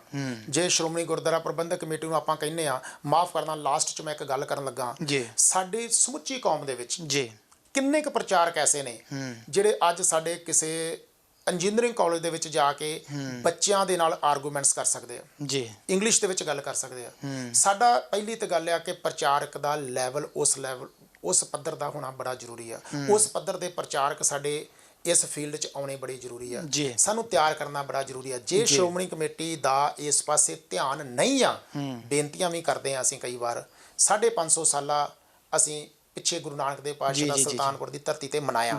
ਮੈਂ ਇੱਕ ਬੜੇ ਹੀ ਉੱਚ ਅਧਿਕਾਰੀ ਨੂੰ ਹੱਥ ਜੋੜ ਕੇ ਬੇਨਤੀ ਕੀਤੀ, ਜਿਹਦਾ ਕਿ ਸਭ ਕੁਝ ਕਰ ਸਕਦਾ ਸੀ ਸ਼੍ਰੋਮਣੀ ਕਮੇਟੀ ਦੇ ਵਿੱਚ, ਕਿ ਤੁਸੀਂ ਬੜਾ ਕੁਝ ਕਰ ਰਹੇ ਹੋ, ਕਰੋੜਾਂ ਰੁਪਈਆ ਖਰਚ ਰਹੇ ਹੋ, ਇੱਕ ਕੰਮ ਕਰ ਦਿਓ ਕਿ ਜਿਹੜਾ ਵੀ ਉੱਥੇ ਸ਼ਰੀਰ, ਲੱਖਾਂ ਸ਼ਰੀਰ ਉੱਥੇ 550 ਸਾਲਾਂ ਮਨਾਉਣ ਆਉਣੇ ਆ, ਇੱਕ ਗੁਰੂ ਨਾਨਕ ਦੇਵ ਪਾਤਸ਼ਾਹ ਜੀ ਦੀ ਵਿਚਾਰਧਾਰਾ ਨਾਲ ਸੰਬੰਧਿਤ ਇੱਕ ਕਿਤਾਬਚਾ ਛਾਪ ਦਿਓ, ਤੇ ਹਰ ਇੱਕ ਸਿੱਖ ਦੇ ਹੱਥ ਦੇ ਵਿੱਚ ਜਿੱਥੇ ਪ੍ਰਸ਼ਾਦ ਉਹਨੂੰ ਮਿਲਣਾ ਨਾ, ਜਦੋਂ ਜਿਵੇਂ ਉਵੇਂ ਉਹ ਜਾਣ ਲੱਗਿਆ ਕਿਤਾਬਚਾ ਘਰ ਲੈ ਕੇ ਜਾਵੇ। ਜੇ ਇੱਕ ਪਰਿਵਾਰ ਦੇ 4 ਮੈਂਬਰ ਆਏ ਤੇ 4 ਕਿਤਾਬ ਜੀ ਉਹਨਾਂ ਦੇ ਹੱਥਾਂ 'ਚ ਹੋਣੇ ਚਾਹੀਦੇ ਆ। 20-25 ਪੇਜ ਦਾ ਉਹ ਕਿਤਾਬਚਾ ਹੋਵੇ, ਉਹ ਘਰ ਜਾ ਕੇ ਪੜ੍ਹਨ ਤੇ ਉਹਨਾਂ ਨੂੰ ਪਤਾ ਲੱਗ ਜੇ ਕਿ ਜੇ ਸਿੱਖ ਬਣਨਾ ਤੇ ਇਹਦੇ ਵਿੱਚ ਲਿਖਿਆ ਕੀ ਕਰਨਾ ਚਾਹੀਦਾ ਸਾਨੂੰ, ਪਰ ਉਹਦੇ ਤੇ ਅਮਲ ਨਹੀਂ ਹੋਇਆ। ਸਗੋਂ ਬਹੁਤ ਕੁਝ ਐਸਾ ਆ ਜਿਹੜਾ ਸਾਨੂੰ ਅੱਜ ਕਰਨਾ ਚਾਹੀਦਾ ਹੈ, ਪਰ ਆਪਾਂ ਨਹੀਂ ਕਰਦੇ। ਉੱਥੇ ਲੰਗਰ ਬੜੇ ਤਰ੍ਹਾਂ ਦੇ ਲਾਏ ਗਏ, ਪਰ ਉੱਥੇ ਜਿਹੜਾ ਗੁਰੂ ਨਾਨਕ ਦੇਵ ਪਾਤਸ਼ਾਹ ਨੇ ਗਿਆਨ ਦੀ ਗੱਲ ਕੀਤੀ ਸੀ, ਉਹ ਗਿਆਨ ਅਸੀਂ ਨਹੀਂ ਵੰਡਿਆ। ਉੱਥੋਂ ਦੇ 550 ਸਾਲਾਂ ਮਨਾਉਣ ਦੀ ਅਸੀਂ ਪ੍ਰਸ਼ੰਸਾ ਕਰਦੇ ਹਾਂ, ਬਹੁਤ ਵਧੀਆ ਸਿਸਟਮ ਦੇ ਨਾਲ ਮਨਾਇਆ, ਪਰ ਜਿਹੜੀ ਕਮੀ ਆ ਉਹਨੂੰ ਵੀ ਧਿਆਨ 'ਚ ਰੱਖਣਾ ਚਾਹੀਦਾ ਕਿ ਗਿਆਨ ਨਹੀਂ ਅਸੀਂ ਵੰਡ ਸਕਦੇ। ਜੀ ਬਿਲਕੁਲ, ਇਹ ਗੱਲ ਜਿਹੜੀ ਵਾਕਿਆ ਹੀ ਦਰੁਸਤ ਆ ਕਿ ਜੋ ਜਿੰਨੀ ਸੰਗਤ ਉੱਥੇ ਵੱਡੀ ਗਿਣਤੀ ਦੇ ਵਿੱਚ ਪਹੁੰਚੀ, ਉੱਥੇ ਕੁਝ ਚੈਨਲ ਜਿਹੜੇ ਸੀਗੇ ਉਹਨਾਂ ਨੇ ਇਹ ਤਾਂ ਜ਼ਰੂਰ ਦਿਖਾਇਆ ਕਿ ਇੱਥੇ ਪੀਜੇ ਵੀ ਮਿਲ ਰਿਹਾ, ਇੱਥੇ ਕੇਕ ਵੀ ਮਿਲ ਰਿਹਾ, ਇੱਥੇ ਆ ਵੀ ਮਿਲ ਰਿਹਾ, ਪਰ ਉਹਨਾਂ ਇਹ ਨਹੀਂ ਦਿਖਾਇਆ ਕਿ ਪ੍ਰਚਾਰ ਜਿਹੜਾ ਉਹ ਕਿਵੇਂ ਦਾ ਹੋ ਰਿਹਾ, ਕਿੱਦਾਂ ਹੋ ਰਿਹਾ, ਕਿਹੜਾ ਪ੍ਰਚਾਰਕ ਜਿਹੜਾ ਆ ਉਹ ਲੱਗਾ ਆ, ਕਿੰਨਾ ਚਿਰ ਜਿਹੜੀ ਆ ਉਹ ਕਥਾ ਕੀਤੀ ਆ, ਕਿੰਨੀ ਸੰਗਤ ਉੱਥੇ ਬੈਠੀ ਆ। ਲੰਗਰਾਂ ਦੇ ਵਿੱਚ ਭੀੜ ਜਿਹੜੀ ਉਹ ਜ਼ਿਆਦਾ ਨਜ਼ਰ ਆਈ ਹੈ ਕਿਤੇ ਨਾ ਕਿਤੇ। ਇਸ ਗੱਲ ਤੋਂ ਸਾਨੂੰ ਵਾਕਿਆ ਹੀ ਤੁਸੀਂ ਮਾਫ ਕਰ ਦੇਣਾ ਕਿ ਦੀਵਾਨ ਹਾਲ ਦੇ ਵਿੱਚ ਭੀੜ ਜਿਹੜੀ ਆ ਜਾਂ ਸੰਗਤ ਜਿਹੜੀ ਆ ਉਹ ਘੱਟ ਹੁੰਦੀ ਆ, ਬਾਹਰ ਜਿਹੜਾ ਆ ਉਹ ਸੰਗਤ ਜਿਹੜੀ ਆ ਰਸ਼ ਜਿਹੜਾ ਆ ਉਹ ਜ਼ਿਆਦਾ ਹੁੰਦਾ। ਸੋ ਅੱਜ ਦੇ ਪ੍ਰੋਗਰਾਮ ਦੇ ਵਿੱਚ ਸਾਡਾ ਮੁੱਖ ਤੌਰ ਦੇ ਉੱਤੇ ਇਹੀ ਸੰਗਤਾਂ ਨਾਲ ਸਾਂਝ ਕਰਨ ਦਾ ਮਕਸਦ ਸੀਗਾ ਕਿ ਕਿਵੇਂ ਅਸੀਂ ਪ੍ਰਚਾਰ ਜਿਹੜਾ ਗੁਰੂ ਕਾਲ ਤੋਂ ਹੁੰਦਾ ਆ ਰਿਹਾ ਸੀ, ਇਸ ਵੇਲੇ ਕੀ ਸਥਿਤੀ ਆ ਉਸਦੀ। ਸੋ ਅਸੀਂ ਧੰਨਵਾਦ ਕਰਦੇ ਹਾਂ ਸਰਦਾਰ ਸੁਖਵਿੰਦਰ ਸਿੰਘ ਜੀ ਜੇਠੂਵਾਲ ਹੋਰਾਂ ਦਾ, ਜਿਨ੍ਹਾਂ ਨੇ ਸਮੁੱਚੀ ਗੱਲਬਾਤ ਦੀ ਸੰਗਤਾਂ ਨਾਲ ਸਾਂਝ ਪਾਈ ਆ। ਪ੍ਰੋਗਰਾਮ ਦਾ ਸਮਾਂ ਸਮਾਪਤ ਹੈ, ਇਹਨਾਂ ਦਾ ਧੰਨਵਾਦ ਕਰਦੇ ਹਾਂ। ਆਗਿਆ ਚਾਹਾਂਗੇ, ਬੁਲਾਉਂਦੇ ਹਾਂ। ਫਤਿਹ। ਵਾਹਿਗੁਰੂ ਜੀ ਕਾ ਖਾਲਸਾ, ਵਾਹਿਗੁਰੂ ਜੀ ਕੀ ਫਤਿਹ।